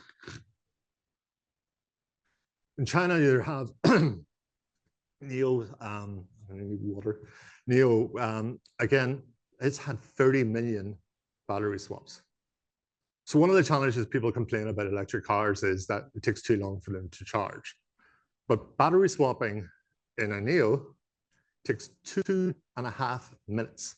So you can go from not charged to charged in 2.5 minutes. So you're not stuck going, I'm going to run out of range. Because in Europe, a lot of people have range anxiety because they keep feeling that their electric car is going to run out of electric juice. So they're always panicking, they're always thinking where infrastructure. By using battery swapping, that's not a challenge. The station, which I've got a photograph, has 21 batteries, can do 408 battery swaps a day. So again, doesn't require huge amount of infrastructure. It's better for the consumer because you're not going to have the change. And also it takes no time. So this is a really, really strong innovation in my eyes. So I'm actually probably not really promoting electric vehicles. I think I'm more promoting battery swapping there. So that might cause an argument. Here's something else that I've been involved in funding. So I have to put it up. So this is Elon Road. So their view is, why don't we make the roads electric? This is expensive. It's €1 million or $1 million. It's the same thing these days, unfortunately. $1 million per kilometer. The French government have committed to doing 2,000 to 3,000 kilometers. Mainly what they're focusing on is heavy goods transportation routes. So they're feeling that this can be used for trucks, used in ports, so that you can decarbonize places where there's a lot of logistics. So maybe have a row in a lane in a motorway. This is expensive, but it works. 40% decrease in it in carbonation. There could be challenges in Asia with this where it may be difficult to implement, but it's changing how people think. So instead of building electric infrastructure, which you have to constantly maintain, actually build this into roads. And as my friends from the Department of Transport, you're doing something on roads, the politicians will love it. So there's a ribbon for them to cut. So it's a different type of solution. Right, what I'm going to do is popularize autonomous vehicles. When I talked about the autonomous planes, everybody didn't like them, but I think it's something which we need to really consider in terms of sustainability. Again, urbanization means that we have to look at autonomous travel, especially in logistics. Aging populations means that we need to have autonomous driving because our population may get too old to drive. And also, it's far more sustainable to have that because you can have more than one person per car or more than two people in a car when it's autonomous. Most of the technology around autonomous driving was developed in a retirement village called Marathon in Florida, because they worked out that autonomous cars will drive like an old pensioner, will go very slow and will go very careful. So what they've also found is that older populations quite like autonomous driving because they can have the access to the drive. And so it's something which we really need to start to look at. But again, one of the biggest factors here is building public trust. I think when we talked about autonomous earlier, people were unsure that they trust autonomous vehicles. Also, we need to change regulations. There's going to be a change in infrastructure. It's going to change how people develop economically. So it's something else we need to consider. But also, we need to sort of move technology a little bit further, because obviously sometimes with autonomous driving, we have pileups of cars because there's crosslinks with LiDAR, there's other options with that. So the technology is kind of there, but we need sort of more advancement. But it's something which is coming down the pathway. And if we look at the demographics of some Asian countries, this is something which we need to really start to think about, because the populations are getting older and older. And this is going to be a function of mobility, especially in land mobility in the future. Right, case studies. Singapore, as always.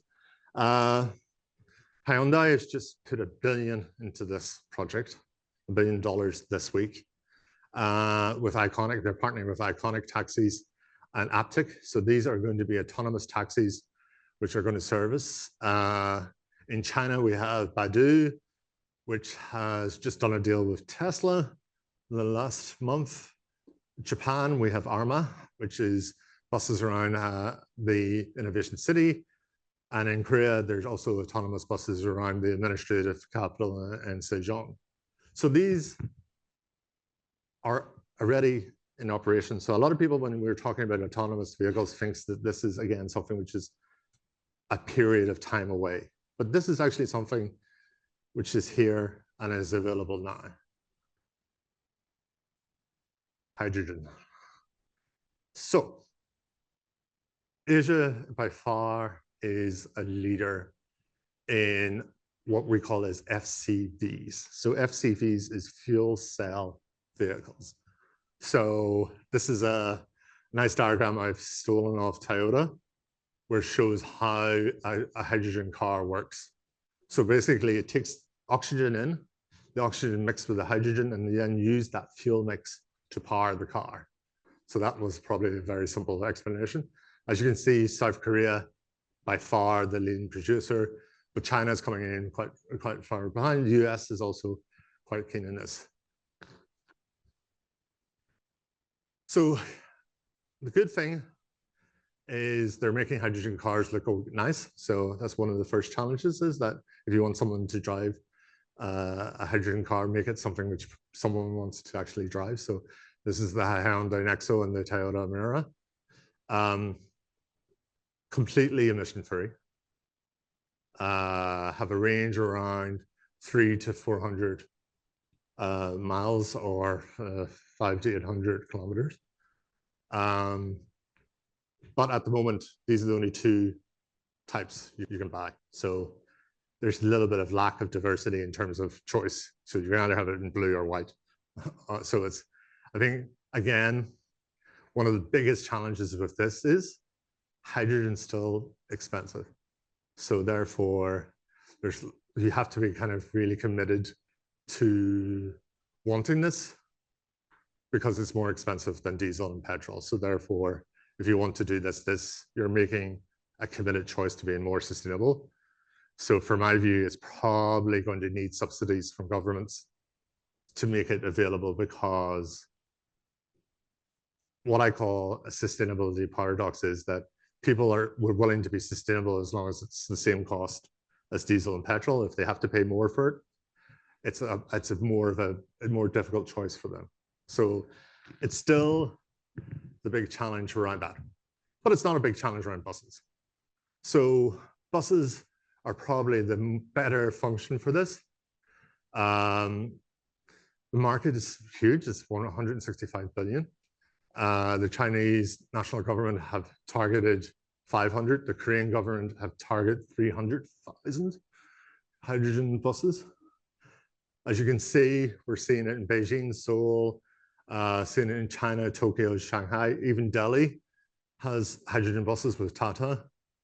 And this is an area where hydrogen buses are going to do better. And I think the Beijing Olympics was the real start of having hydrogen buses, where the partnership with Toyota has seen a lot of buses on the road. Trucks. So here's your trucks. Honda are developing with partnership and doing joint ventures, looking at how to do hydrogen trucks. The target in Japan is to have 5,000 of these on the road by 2030. The benefit of trucks, again, is it takes 5 minutes to fill a truck with enough diesel to travel it for a day. So just 5 minutes, where electric trucks will take a considerably longer time. And it's going to be better for long haul trolleys. So therefore, the cost differentiation, where in a car, it's still quite expensive. Here, with heavy transport, it's potentially going to be a better option for hydrogen.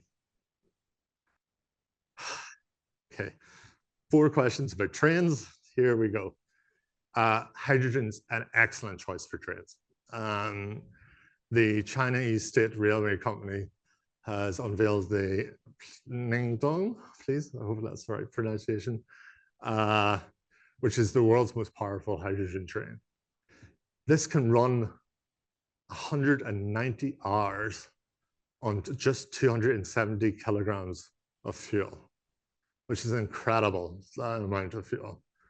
In Japan, the JR East has the Hibari. Again, they're looking to replace up to 450 of their trains and reduce emissions by 60,000 tons every year. Malaysia are using it for their smart transit in Sarawak. As you can see, this can go 245 kilometers on a single tank of, actually it just takes 10 minutes to charge the tank with hydrogen.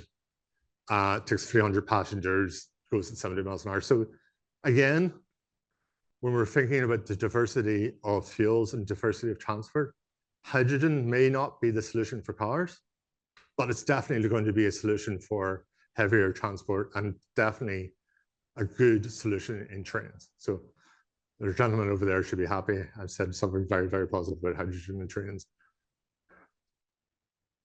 So when we did the Slido, safety was your biggest concern. And I think digitalization of cars is going to be a huge area here. I think we have to make car journeys safer in Asia. It's the #1 cause of death of young people, and it should not happen. Like, as I said before, someone dies on the road every 72 seconds. That's a really scary figure.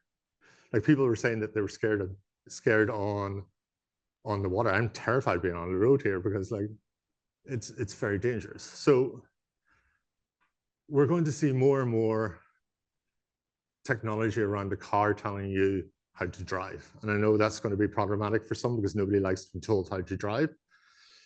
But more and more, we're going to see driver monitoring systems. So the car is going to monitor you and go, should you be driving? You're too tired. I'm going to stop the car. We're somewhere safe because you're too tired. Or it's not going to start because you've had alcohol. So it's not going to physically let you drive. Or it's going, you've been looking at your Facebook, or you've been doing a TikTok, or you've been doing something, so you're distracted. So I'm not going to move. So we're going to see more and more of these technologies going to be incorporated in cars to prevent that, as well as advanced driver assistance. So advanced driver assistance, we were starting to see already with those annoying beeping in some cars, which means that you're going out of your lane, but also adaptive cruise control, also blind spot detection, and other technologies to help you become a better driver. I don't drive, and I don't drive because I'm easily distracted and I will kill people. So I've made a conscious decision not to drive, but I can see that this technology will be a huge benefit for people. Any questions? Everybody's very silent. I thought after coffee there might be more questions. You seem to be all agreeing what I'm saying, which is dangerous.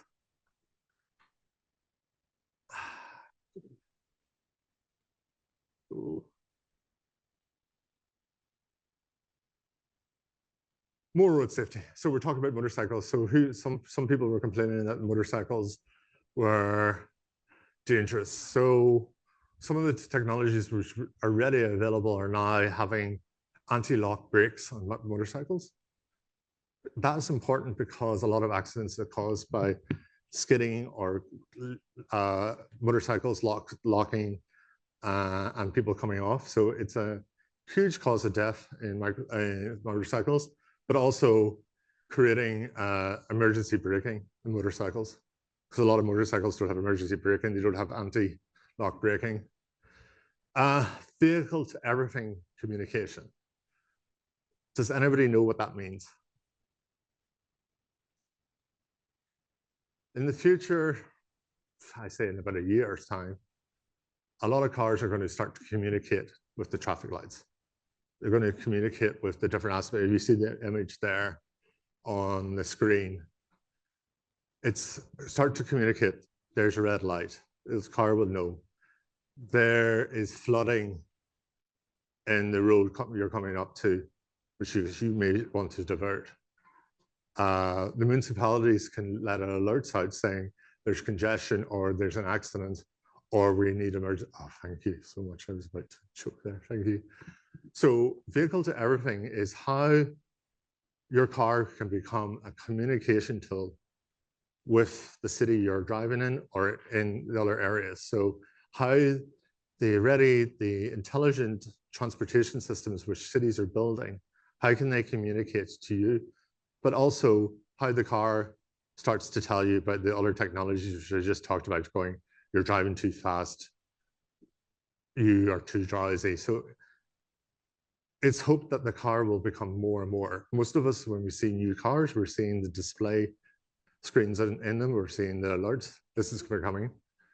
Another area around motorcycles is smart helmet technologies, where we're going to have sensors within the helmet, but also helmets are better designed to prevent head injuries, but also a way to communicate to motorcyclists, where previously there's been no communication. And if you think in an Asian context, there's 500 million motorcycles in Asia. So therefore, a lot of these communication tools have been for cars, where the majority of people are using motorcycles. So how do we use technology so that we're adapting to the people who actually are using transportation systems? So this is really crucially important. So that's why I was really happy when the Slido came around and seeing that safety was your biggest concern, because it is an area where technology can really have a dramatic impact, and it doesn't cost a lot of money, which is more important in a lot of aspects. Sorry, this has died. Right. So I've criticized road infrastructure, and now I'm going to talk about roads. So what we're seeing with road infrastructure, we're always going to need roads. But our attitudes about how roads are built should change. And also how roads are constructing are fundamentally changing. I think one of the biggest challenges we're going to face is the way we build roads for generations is going to have to change because of climate change. And why do they have to change because of climate change? It's because we're having extremes of temperature, we're having flooding, we're having different aspects around the transportation. So the century-old ways of building roads are no longer relevant, and we have to build them so that they last. So one of the areas was high-performance concrete. The high-performance concrete is really interesting because, again, I love circular economy and I love using waste. You can use waste like ash. You can use other elements to make not only the cement stronger and the concrete stronger, it also then stores carbon. So it actually is a way of removing carbon from and making transportation a little bit more sustainable. Asphalt is 100% recyclable and also can be made from recycled tires. Recycled tires are one of the most challenging things for our environment because they're very difficult. And we can use recycled plastics, which we have a lot here in the Philippines, to make asphalt. So again, how do we use the materials which are available to us on a local level to be recyclable and actually help infrastructure? One of the huge areas which I'm seeing companies every month now is using carbon capture utilization.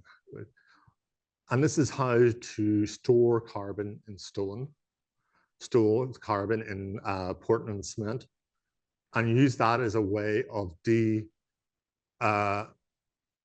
decarbonizing cement industry. The cement industry is one of the most polluting industries in the world. It's 13% of carbon emissions. So greening cement is hugely problematic. So therefore, if we can store carbon in cement when we're building infrastructure, it's going to be a huge area of making the world more sustainable. Thank you. I'm just going to say next slide because it's died because I've been squeezing it too much. Right, big fancy word, geosynthetics. Geosynthetics is making the roads, putting elements like polymers and other materials to make roads more flexible. So when they're heating and expanding, and when it's cold and contracting, so like in Central Asia, you have extremes from 40 degrees to -40, that the road can adapt to that, so that you're not having to constantly use carbon to rebuild these roads. So geosynthetics is a new area where we're looking at polymers and putting polymers into, and these polymers are, again, waste plastic can be used for these polymers. And that's just a great way of improving drainage. So making roads permeable so that they're not flooding, so the water can be stored underneath them and used for irrigation. Also preventing damage from pothole forming from temperature range. So it's a new area which is really, really exciting because it stops having money to be constantly spent on this. I think another area which is really, really interesting is prefabrication.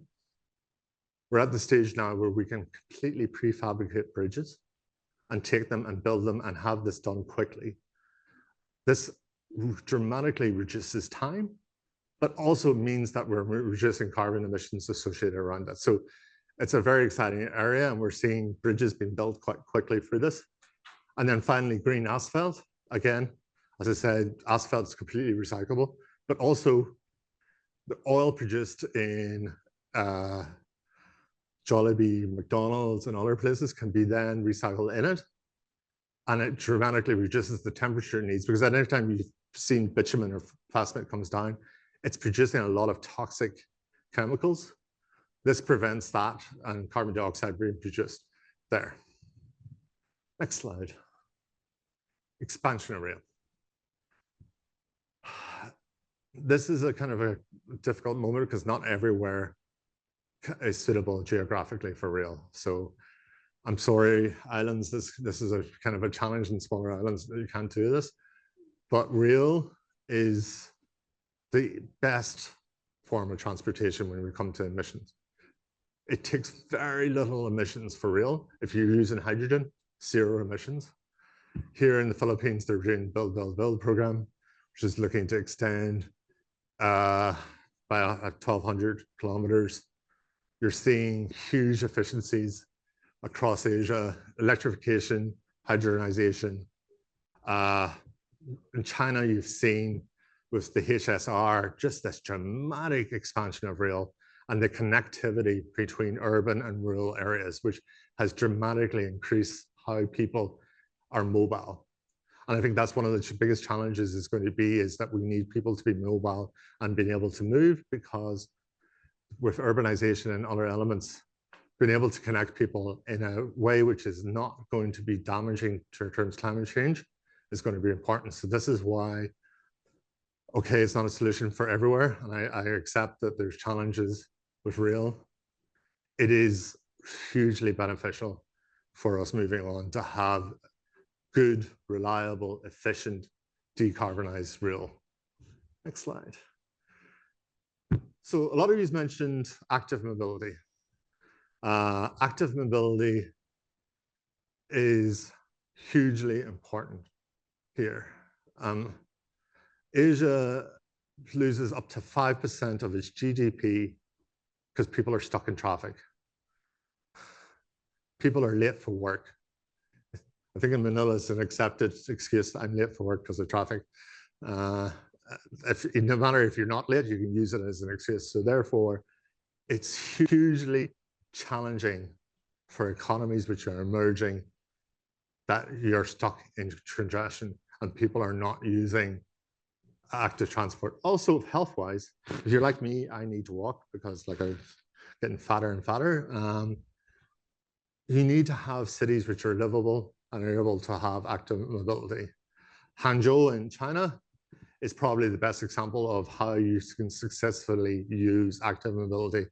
It's got an incredible amount, like I think it's unbelievable, 116,000 public cycles, 250 trips a day. But look at the carbon, like it's 145 tons of carbon are removed from the atmosphere of that city every day because people are cycling.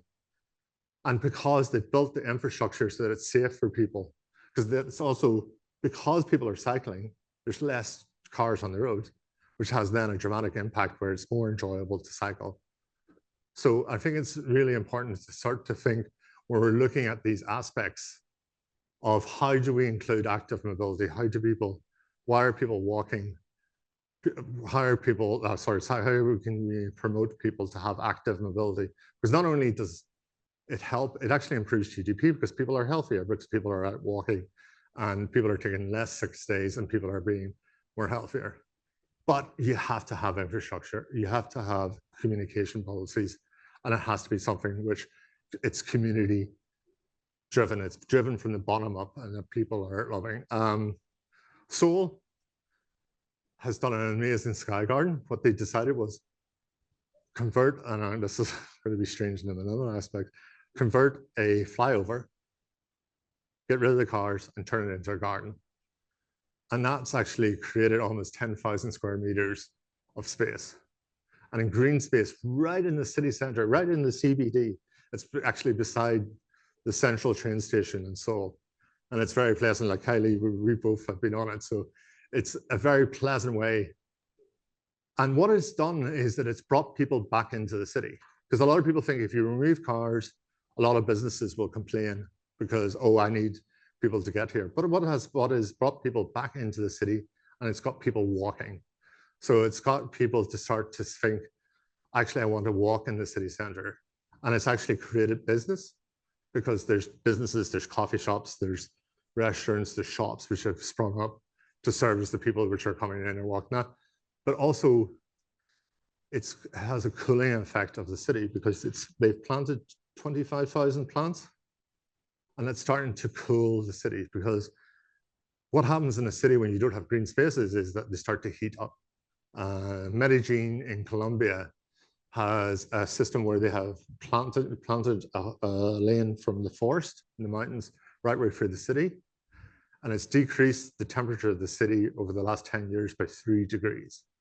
So it's really important that we start to look at these active mobility projects, because if we can plant plants beside them, they will have a way of reducing the urban heat index, and really important to make cities more lovable and livable.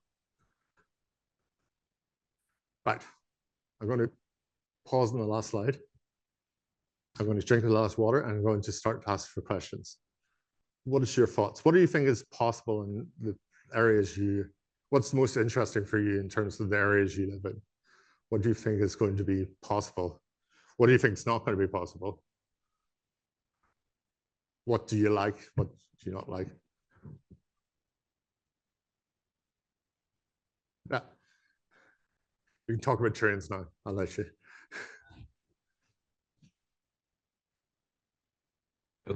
Hello. Okay, this high-speed rails, I don't think it will work in the Philippines because every town is very near each other. Each high-speed train can work in China because cities, provinces are very far from each other. Now, I was just thinking with the director here of the China Transport Ministry, and I was thinking of using monorails instead for chartered cities, but trains, not high speed, like traveling only from 80 kilometers per hour to 120 kilometers per hour, might be good for the provinces, because this is what we can afford. Yeah. We cannot afford high-speed railways in Philippines. The only way, you know for a fact that railways, any railway line in the world doesn't make money. It's always a losing proposition. The only way that it can make money is if you create townships adjacent to the railway station so that you can create the traffic. And I think, well, first of all, I'm going to take that point. It's a huge challenge that railways don't make money. because what you're having is you don't have people providing solutions for trains because local private companies don't want to get involved because there's no money in it. So, and service providers don't want to work in it because there's no money in it. So it is a challenge, and I think it is right to bring that up. There doesn't need to be a high-speed train in Manila because, as you said, there's like very close towns there. You just need a train which works, which is functional, and is on time, and it's faster than a car. So that's all you have to think about is how is the train going to be faster than a car, more reliable and a pleasant experience and safe. If you want to get to different cities, yes, high speed, but I don't think we need high speed. In monorail, I'm not convinced on, but we'll have that argument another day. Yeah, for Mindanao, perhaps a high-speed train can be possible because of the large areas in Mindanao. Cities and towns are farther from each other, not like Luzon. But with regards to that funding of railways, of course, businessmen doesn't want to go into it. They want government to fund it. But I myself personally, I'm doing these projects funding. I'd like to fund railways on a private capacity because I can make money from the townships built adjacent to the train stations. So you're coming from a profit aspect, or what aspect do you think you're making money from the townships? As I was saying earlier, the first project will be the Clark-Subic Railways. There are 6 major stations. I will build 6 townships. I already made the mathematics. Right. I can make money within 2 to 3 years. Right. Okay, just make them livable. In terms of who here has electric car or electric motorbike or electric bicycle?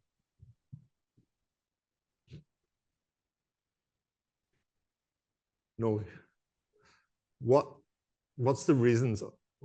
What's the reasons why? Is it expense, lack of infrastructure? Oh, sorry. Yeah, you got one. Is it electric bike or is it electric?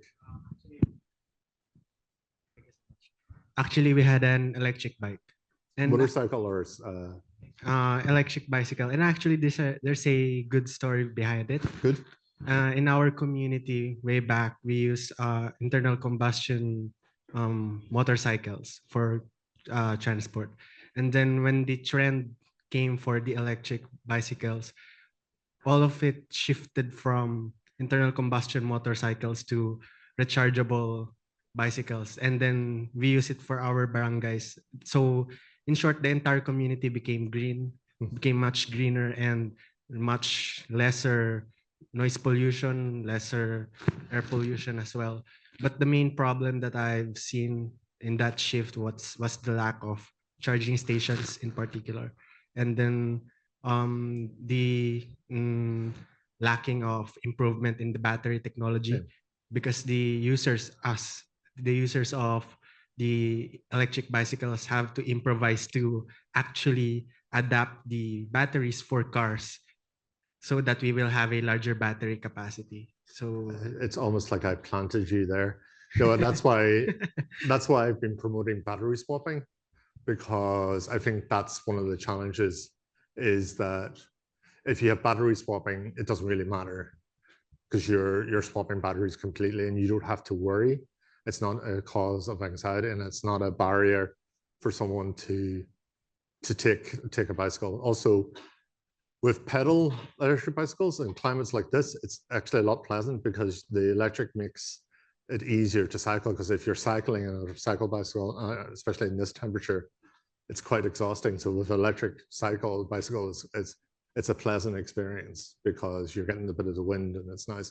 But I think that's where I think these companies which are standardizing batteries and battery swapping is going to be, that's the reason why they've really expanded so quickly, because users like you are going, actually, this is great because I can go here and I know I can swap the battery and I don't need to be concerned about that. And also, if the batteries are all standardized, it doesn't matter which battery it is. And it means that this industry can expand quicker.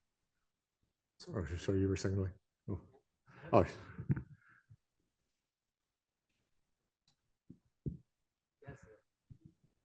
Hello. Yeah. Uh, we really appreciate this climate technologies for transport. And I was wondering maybe if you have done any studies comparative on the cost expense savings and the operational expense savings, Between what? adopting these technologies Um, respectively. So okay, I think one of the fundamental challenges is access to renewable. When we're talking about electrification, is access to renewable energy. The hard fact in Asia is a majority of the electricity is coal fuel powered, except for Vietnam and other places where you're getting a huge amount of renewable. So we have to start to think around that. Also in the Philippines, I'm sorry to say your electricity is very expensive, which is another kind of barrier because you've got one of the most expensive electricities in the whole Asian region. So therefore, it's a barrier for entry because there's a lack of renewable energy to make energy cheaper. Yeah, and not only that, we are one country which is considered to be having the highest rate of electricity. Yeah. And not only a high rate of electricity, it's not a clean electricity. Yeah, no. And if you go outside today, there's this something which I don't have in my country. There's this big yellow thing in the sky, which is producing so much electricity, which could be used for renewable energy here.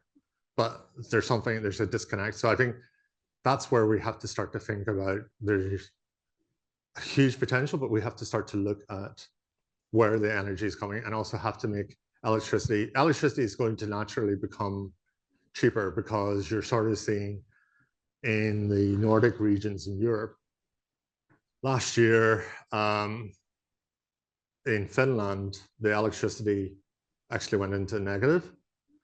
So they had too much electricity. So they're actually weren't charging people for the electricity because they just had an abundance for electricity. So there is opportunity for that here. Yeah, maybe a hybrid will be a best option. I think a hybrid, but Yeah, I think it's more fundamental. You have to start to look at renewable energy. Renewable energy needs to be a part of this question, or there's no point of doing this because you're encouraging electrification of transportation and it's being fueled by coal.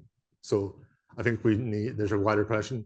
In Vietnam, this is less of a challenge because Vietnam has lots of wind, lots of solar. Here in Philippines, solar is not. You should have a lot of solar, but there's been a disconnect in terms of the building of the renewable energy. That's a whole different talk. But yes, you're right. It has to be, we have to make the incentives. And that's what I'm saying. It has to be incentives for people to choose, because if you look in this room, you just have one person which is using it. So obviously there's a disconnect in how people are using it, or everybody in this room are going, yes, I've got an electric car, I've got electric. So there's something stopping people from doing this. So it's either lack of infrastructure, or the cars are too expensive, or energy is too expensive. So there has to be a reason. So we have to start to look at this. Like it's going to be part of your job, unfortunately, in the Department of Transport, to start to communicate how do we do this and how do we encourage this. But the good thing is battery technologies are improving. The cost of cars is decreasing. So we just have to fix the easy things like energy infrastructure, grid infrastructure, renewable energy. But I think that's going to be a fundamental problem. But again, from the start of the morning, what I've been kept saying is you have to start to look about what's available here. What do you have which can be used as a resource? Like in some of the island communities, you've got lots of potential with wave energy. You've got other types of energy. Solar is going to be a huge area. Wind in certain areas. Okay, in Indonesia you don't have wind, but in other places.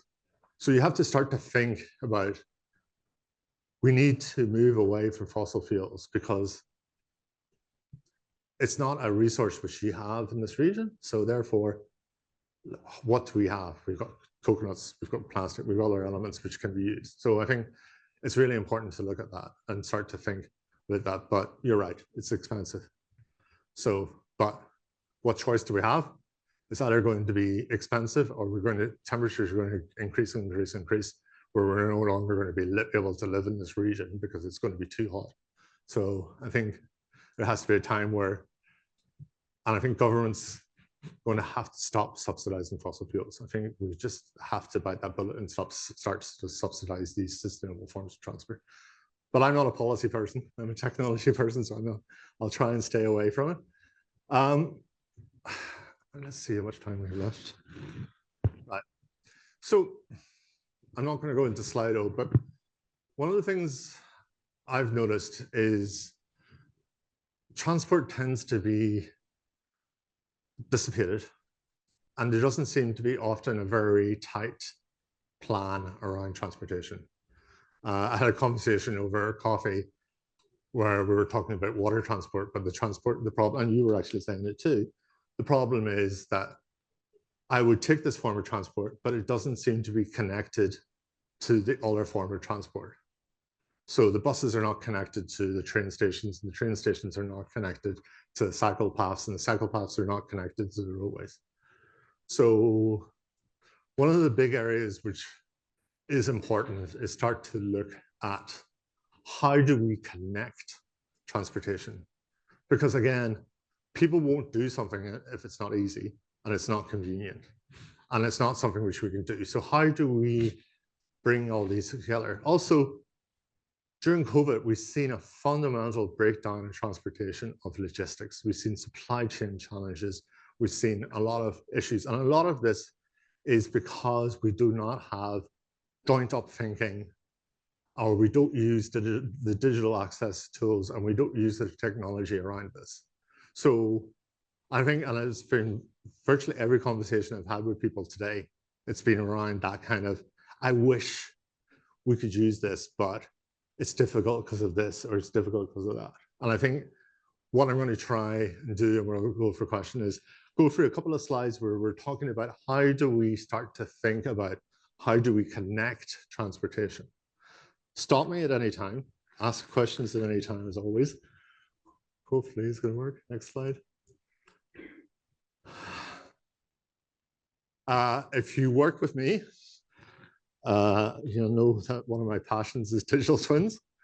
So who here has heard about the concept of digital twins? One? No? One, two, three. Thanks, Kelly. Digital twins is a way of creating a controlled environment to test and experiment. So it's creating a visual representation of the transportation system that you're in. It can be just one form of transport, but it's really how do you use a visual representation to start to plan your transportation. So how do you use this to plot down what the current situation of your city, but also look at this as a way of creating not only operational efficiency, so how do you optimize traffic flow? Safety, as we're all concerned about safety, is that was the most important part.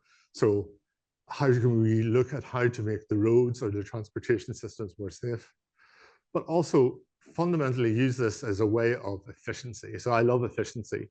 Like when I worked in aviation, I worked for a very famous airline in Europe called Ryanair. I worked for that family. So I was trained in how to make things efficiently and to cut costs. So for me, this is a really good way of not unnecessarily spending money in infrastructure and being able to experiment. But also, it's a really great way to help citizen engagement, to get people. We have technology like AR, VR, mobile phones, where we can show members of the public, this is what we're planning for our city or the region, and this is how we want to do it. What do you think? And I'd be able to engage people in the plans, because too often with infrastructure or transportation, the citizen engagement is either difficult because people can't visualize it, or they're just not engaged at all. And then they either don't use the service, or they use the service incorrectly, or it's not something they need. So too often I'm in rural areas where there's empty buses because they haven't went into the community and go, what time would you like the bus to come here? They've just systematically timetabled something. So this is a way of really doing experiments in a safe, controlled area so that you don't have to spend extra unnecessary money in it. So practical magic, next slide, please. So Singapore has one. Singapore uses this really effectively. They also have it intertwined with sensors. So they have a sensor on every traffic light, but also sensors around, which is giving data. So this is a real-time digital twin. As I said, they use it for policy planning. So they use it for citizen engagement, but also use real-time simulation because they've got the data there. It's really improved. One of the things they found, it's really improved how quickly ambulances can get to hospitals because they can now know how to turn on which red lights at what time when there's, so an ambulance will radio ahead and they're able to go to the central control system. And I think this is one of the challenges also a digital twin, you need a central control or an intelligent transportation system. And that's given it real life simulations, but also it also has shaved time off people's commuting because they now know when people are going to work, how they're going to work, what times they're going to work, because they've used really simple techniques as well as measuring people's mobile phone signals. So they know what time and what speed people are going, so they're able to function better. So it's really, really important for that. Next slide. Here's an example in India. A lot of people ask me that when they're talking about transportation, they really want tools around asset management. And the Bangalore have used the Metro Rail, and just you're talking about Metro Rail.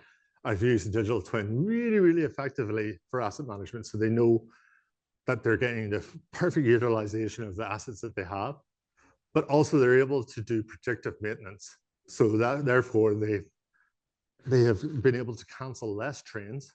So the service is more reliable, so more people use it and more people rely on it because they have less downtime.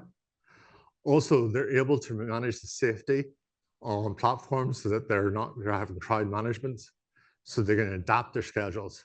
So having a digital twin is a really effective way to do these type of experiments where you're not doing interruption of services, because these are mission critical services within these cities. So it's a really, really useful tool.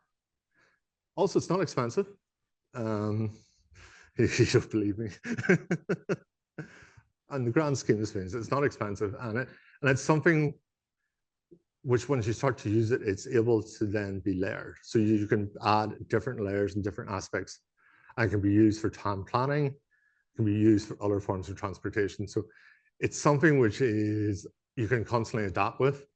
I've seen cities do a basic one for about $50,000. So bigger cities, Manila might be a little bit more expensive. I'll give you that one, more complex, but it's still easy to do. This is not complex. Question. Let me have water first. We've been talking for 3 hours at this point. So. Hello. Hi, my name is Maki Britannia from the Department of Transportation. I just wanted to ask, although I'm aware of digital twins as a concept, going into the nitty-gritty details, what does this usually take the form of? Because we're aware of BIM, we're aware of ArcGIS, we're aware of Legion, we're aware of Cube, all of these different softwares that we use to simulate and to model our infrastructure projects. How is a digital twin, the way you describe it, different from these separate different programs that I've mentioned? Or is it sort of a proprietary software that we, the department, would have to commission to fit the specific context of our network? So I used to be head of digital for a government. So I would never ever recommend a government build their own proprietary software. That's a different. What's the leading sort of software? It depends on what you're doing. So it depends on what kind of questions you're going to ask. So there's a range of providers now. So you have, if you're looking for topography, there's Esri. If you're looking at Microsoft, are now deeply involved in projects as well. working with different aspects. Oracle are got off-the-shelf products. There's also smaller suppliers around that. I could send you kind of compliance around that as because this is something which we've looked at specifically because we feel that it's sometimes in transportation, people try to get to the end spot without actually looking at the planning aspects and how this is going to work and how to do the experiments and how to do the engagement. Also, if you're looking at legacy, if you've got this, it's going to make it a lot easier then to add more services that are coming in to it. So when you're looking here in Manila, you've got the extension of the metro, you've got potential new use of the Pasig River. You've also potentially, hopefully, have electric buses at some point coming in. So you're going to have almost a 3D image of this and kind of use that. So there's different tools, there's different aspect. So it's very hard to say this package now without knowing. I have to know what kind of things you want and what you're going to test this for and what you're going to use it for. And there's different software, but it's nothing which is not off the shelf. There's nothing which hasn't been done in another city. That's one of the benefits, is that you don't have to do proprietary work because this has been done in other cities. So you can just say, how did you do that and where are you going to do that? And a lot of the big companies are now doing, because the big companies wanted you to do that because they want to sell you cloud storage for it. So they're more interested in helping you out with this. So Email me. Okay. It's more complex than a kind of 3-second question. Right, because based on my understanding, for say, with the purpose of asset management in mind, you would have asset information models, Yeah. which would be the primary sort of digital twin. But that has to be overlaid over the actual. Right. So like I feel that you need to build it from the bottom up. So there's no point of just having a digital twin because eventually you're going to have how does the train interact with the other forms of the transportation system. So when you're building this up, you might as well build that base layer first. Okay, it's going to take you extra time, but in the long run, this is going to be more useful for Department of Transport to have this kind of overall view rather than just go, okay, we're going to be in the corner and we've got all this nice digital tools for asset management and we don't care about the rest of you. I think you have to look at it in a more holistic way. And I think that's what I'm trying to get people to do with this. It's stop looking at your specific area and start to look at how does it's a transportation system. So therefore, everything you do has an impact on everything else. So, and I think that's the challenge. What I'm trying to say with this part of the workshop is you need to think of how you interact with the other systems and also start to use. The good thing is there's so much digital tools out there to do this now, where 5 years ago, this would have been a very expensive thing to do. Now it's not so expensive. I know you don't believe me on that, but trust me, it's not that expensive. I've got 2 online questions. Is there a negative cost for using? That's a question, Rory Mori, who's online. That's a question I'm trying to answer myself. So I'm actually doing that analysis on the net negative cost at the moment. So if you email me in a week's time, I'll probably have the answer to that one. Second question, again, let's go Rory again.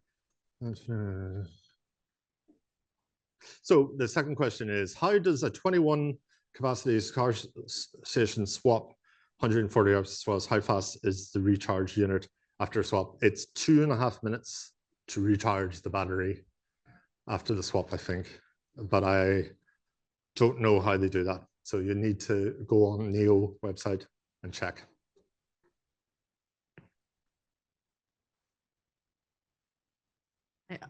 This is not a question, but more of a statement. Good. I'd just like to echo on what you mentioned earlier, that rail is the most effective transpo. Although we have to recognize that we still have to improve the last mile connection. Since it's been the problem here in Manila. Right. And I would also think that HSR will help us decentralize metros.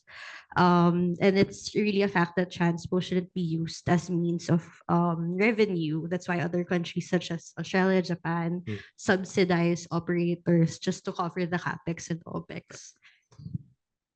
Yep. No argument here. Next slide. Let's go on.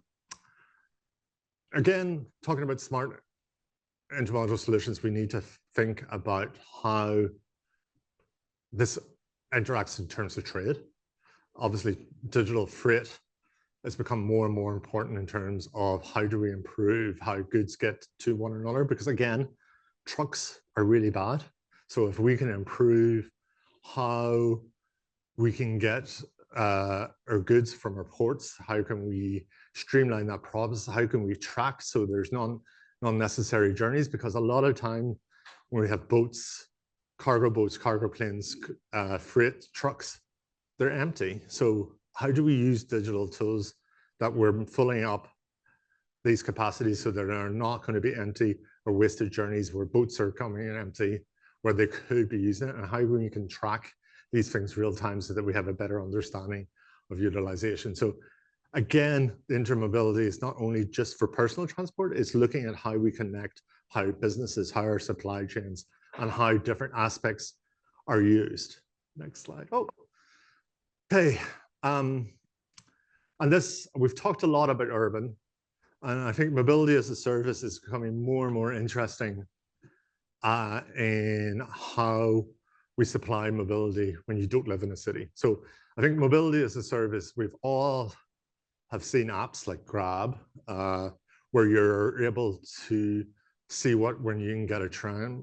Some cities have apps where you can go, well, my next bus is going to be in 5 minutes. I've got a 3-minute walk, and then the next bus after that's going to be another 2 minutes, or it's better for me to get the train, and the train is going to be. So how do we integrate the different transportation systems? How do we integrate active mobility into these systems? In rural areas, this is becoming more and more important, because we're now at the stage where we can use these digital tools which people use in the city to be able to have on-demand transport when you live in the countryside. So how can you book buses? So how do you know when buses, adaptive timetables, using ride shares, people going into the city. So using these digital tools to help people who live in rural areas where may have bad mobility, to enable to have tools such as sharing car journeys. As I said, also looking at carpooling. So using these tools, which have been available in a lot of cities for a real time, to start to make rural transportation more sustainable, but also giving people access to transportation in the countryside. Because a lot of times people very much focus on using these tools in cities, but these tools can actively be used in countrysides and rural areas to make transportation more available than not. Because why are buses timetabled going to villages at a certain time when people are not going to? When if we use the intelligence of these systems to plan, book, but also use them for payment, then we can have a lot of information which can help people get access to transportation in areas where they have not been able to have access before. Next slide. Automation again. I think we're not going to get away from automation. I think automation is going to be something which is going to be more important, especially on the supply chain. Airports, again, are very important areas for automated vehicles. $6 billion are lost every year in airports by vehicles crashing into planes. Someone dies in an airport every day across the world because of an accident on a runway or getting damaged, run over by some kind of transportation. So airports are becoming more and more looking at how we can have autonomous transportation to help them save money, because $6 billion is a lot of money to waste every year, but also to have an opportunity for around transportation. Also in ports, we're looking at that. Ports are good areas for autonomous travel because, again, you can have long straight lines. You don't really need to have engagement with people. So I think it's an area which we need to increasingly look at, especially around transportation and supply chain. Next slide. Railway, especially for you. So this is a company in America, the St. Louis, called Intermotive. And what it's decided to do, this is using a fuel cell, a battery cell on it, fully autonomous cargo trains. So this is actually coming from mines, and it is using battery electric cars to be completely autonomous and taking cargo to and from areas. So this is a completely new concept around where, because I think all of us have seen these big, long cargo trains, but this is actually using both artificial intelligence, autonomous travel, and sustainable driving so that cargo is autonomous and is able to travel. So this is the first of the kind. These are, I know these guys because they are ex-Boeing people, and they have developed this out of St. Louis in America. Next slide. This is a classic example of how you can use transportation. Obviously now, rail is becoming more and more a good way of getting goods and items from Asia into Europe. This is Xi'an, a train from Xi'an, which has just went into Budapest, and it's using European software. So Raleigh has used this software to allow this intermodal transportation. So looking at how you can automate the process of loading the cargo, automate the route coming from China to Hungary, but also look at how you can do asset management as well with this. So this is how we're using smart technology to be able to enable transportation and also integration from different forms. So this is integrating from trucks, ports, to rail. So again, how do we use technology? Next slide. So the most powerful thing we have in transportation IT is this. So this is the most useful tool for anybody who's developing, because not only can we collect, if I'm a transportation planner, I can collect information because I can monitor mobile signals. Also, I can develop solutions, but also I can use this for edge computing. So I can use the computing power from this to develop solution and develop real-time solutions, and also help. And I think too often in transportation, we're really bad with data. I know everybody says they're bad with data, but in transportation, we're particularly bad. So I think there's a really need for centralizing data, but also using data in a smart way to improve traffic, improve route planning, and connect into, I know 5 minutes. It's last slide, almost. Next slide. So one of the examples of this is no traffic. So no traffic monitors traffic using edge computing. So it uses a little sensor on traffic lights and dramatically improves safety because it helps prevent accidents, because it monitors the speeds people are going at. Also, it helps close lanes, helps stop pedestrian warning, and contacts directly to computers in cars. So this is using the mobile phone here. Remember I talked earlier about vehicle to everything. This is one of the conceptions where you can communicate using the sensors on the traffic lights, can communicate directly to people's mobile phones. So to warn them about dangers, warn them that there's an obstruction on the road, send out text messages. And this is a simple sensor, which is on traffic lights, and a way of sending out messages to people's mobile phone. Next slide. Blockchain. Blockchain is a way of securing information and sharing information in a secure way. A lot of my friends call it a big fancy database, but it's a way of being able to enhance the security of sharing information. Next slide. And there's a company here with BL, which is helping, because a lot of the challenges in Asia is when you're transporting goods to and from areas, the regulations and the customs officials is changing. You need different bills. This is a way of assisting this and helping both in shipping, rail, and land transportation, that you have authenticated ways of bills of transfer and speeding up the way of creating trade, so therefore reducing emissions because you're not wasting time. Next slide. And this is the final one before we go to questions. More and more important in the climate context as their climate becomes more unpredictable.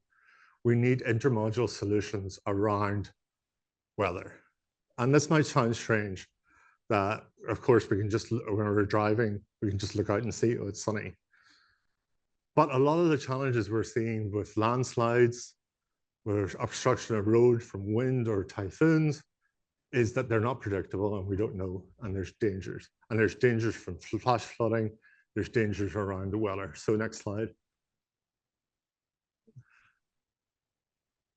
So one of the most interesting solutions is using satellite technology. This is a company called Tomato.io, and it uses artificial intelligence and weather solutions to be able to use predictive modeling so that you can predict which part of your transportation is going to be affected by ongoing weather situation. Because it looks at the weather and say, well, actually, it's highly likely this road's going to be flooded. So let's try and stop people driving on this road so they don't get trapped. Or there's going to be other potential disruptions from other thunderstorms or in airports or other aspects. And this is now being used by a lot of municipalities, but also airports, to be able to predict weather. Because one of the challenges is that if you get hit by a lightning on an airplane, you're quite safe, but the plane needs to get checked. So you need to actually detect where lightning is going to hit, or if there's likelihood there's going to be a landslide on a certain road. If this weather is going to be likelihood of that, try and stop people from there. Okay, I went through a lot of information there. Next slide. Here's my email. It's the shortest email in ADB, I'm sorry to say, but it's very long. If there's a challenge, a need, or a way you want to contact me, please use that. I'm happy to contact. I'm also always happy to explain technology, answer technology questions, or if there's ways that we can assess. And I think you've got, you'll have Kylie's email as well on the register. Please reach out to us. We're always happy to help. Final slide. Right. We have 3 minutes for questions. So any questions? Oh, more online.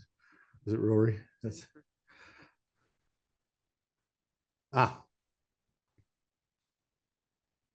Okay, so Rory, oh no, really, David Basu. What is the service life of battery swap? I don't know. So I'm sorry, that's the question, I don't know. Disposal cost. Might it be additional proper waste disposal and service life? Proper. Yes, there is a circular economy around batteries.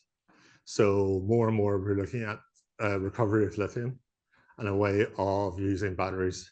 Again, it is a challenge. It is a resource. So therefore, again, it's something where we're looking at. There's new battery, solid state battery technology using graphene coming through, which is going to make it better. Online question finished. Any other questions in the room? Yes. Hello, just a comment. That graphene, that's the new battery technology, Yes. which is even better than nickel cadmium. So it will replace nickel cadmium because it's cheaper to manufacture, it's available, and it lasts longer. Now, going back to these technologies you were saying, these are available, but these are all proprietary technology. So every country, every company has its own. The problem is for government to define what it really wants for the people and then buy this technology, not start it from reinventing the wheel. For example, we have some people from DOT are here. Yeah. Probably they know more. Probably what they can do is just set up a policy, what they really want, what they really, and then they just buy the technology because you cannot start from scratch. Yeah. See, these are all available already, like all this. Yeah. Yeah. But I think one of the roles we have is to show art of the possible. So this is what's available. It's not our decision. It's not my decision what the governments pick. It's up to what governments use and governments decide. Our role is to say, here's an opportunity. Here's different types of technology. Here's what we know about this technology in terms of how you can evaluate and help you evaluate them. But at the end of the decision, it's up to governments to decide what technology and what the regulations are. And the governments can look at other governments and see what they're doing as examples, and there's lots of examples, but it's not like, for me, it's really my job is to try and communicate. Here's the art of the possibles, and here's things which can be implemented. But at the end of the day, it's up to either private sector or the government to try and implement it, and private sector needs to know. And I think one of the things which we're really interested in doing is sandboxes with governments. So sandboxes is, again, a control environment where you actually say, how do you bring a certain amount of different types of technologies to get together and test them and help with the regulatory requirements of that technology. So if it's something like EV tolls, help with the kind of the aviation regulations to allow the EV tolls to happen. So regulatory sandboxes is a really good way in regulatory industries to get new innovations in and help governments make that decision better. So it's something which we're trying to promote within governments, is something they can do to help the innovation process. It is past our time. I'm getting a look here because I'm going into lunchtime. I'm going to be around if you want to ask any questions. Oh, you have one last question? No, ask the question. Hello. So you've presented a lot of different solutions with the intention of reducing greenhouse gas emissions, making the transport network more efficient. Where do we start, I guess? So government has limited resources, and as much as we'd love to adapt all of it, we have to pick the one that would, I suppose, create the biggest change, positive change. So how would you, what would you recommend that government do to, I mean, further the agenda of making a more intelligent and sustainable transport network? Yeah, I'm a tech person, so I can always get out of the policy questions easily by saying I'm a tech person. From a tech perspective. From a tech perspective, I like, if you're asking me on a Philippines basis what to do, I think the good thing about the Philippines, especially in Manila, is even small incremental changes are going to improve the situation around transport. I think what you should do is look at case studies and what things have worked. I think you do. I think the transportation system in Manila definitely needs a digital twin because it's too disparate and it's too disconnected. Like I was talking about Guadalupe Station and Guadalupe Ferry Station, and there you have to sort of climb up and down and around and go around. It's difficult to get to. So that's because there wasn't joined up thinking when they're planning out how do you interconnect these transportation things. So I'm a huge believer that planning and design at the start saves a lot of money without systematically picking things and doing things. I think also citizen engagement is really important because you need to get people to change behavior. So, and again, digital twin will help with citizen engagement. So it's all a virtual circle here.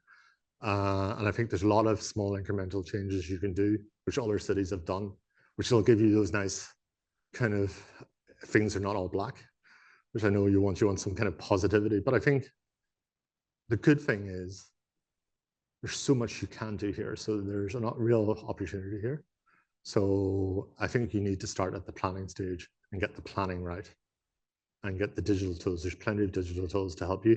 And the digital tools, I know you don't believe me, are not expensive. So they're a lot less than making the mistake.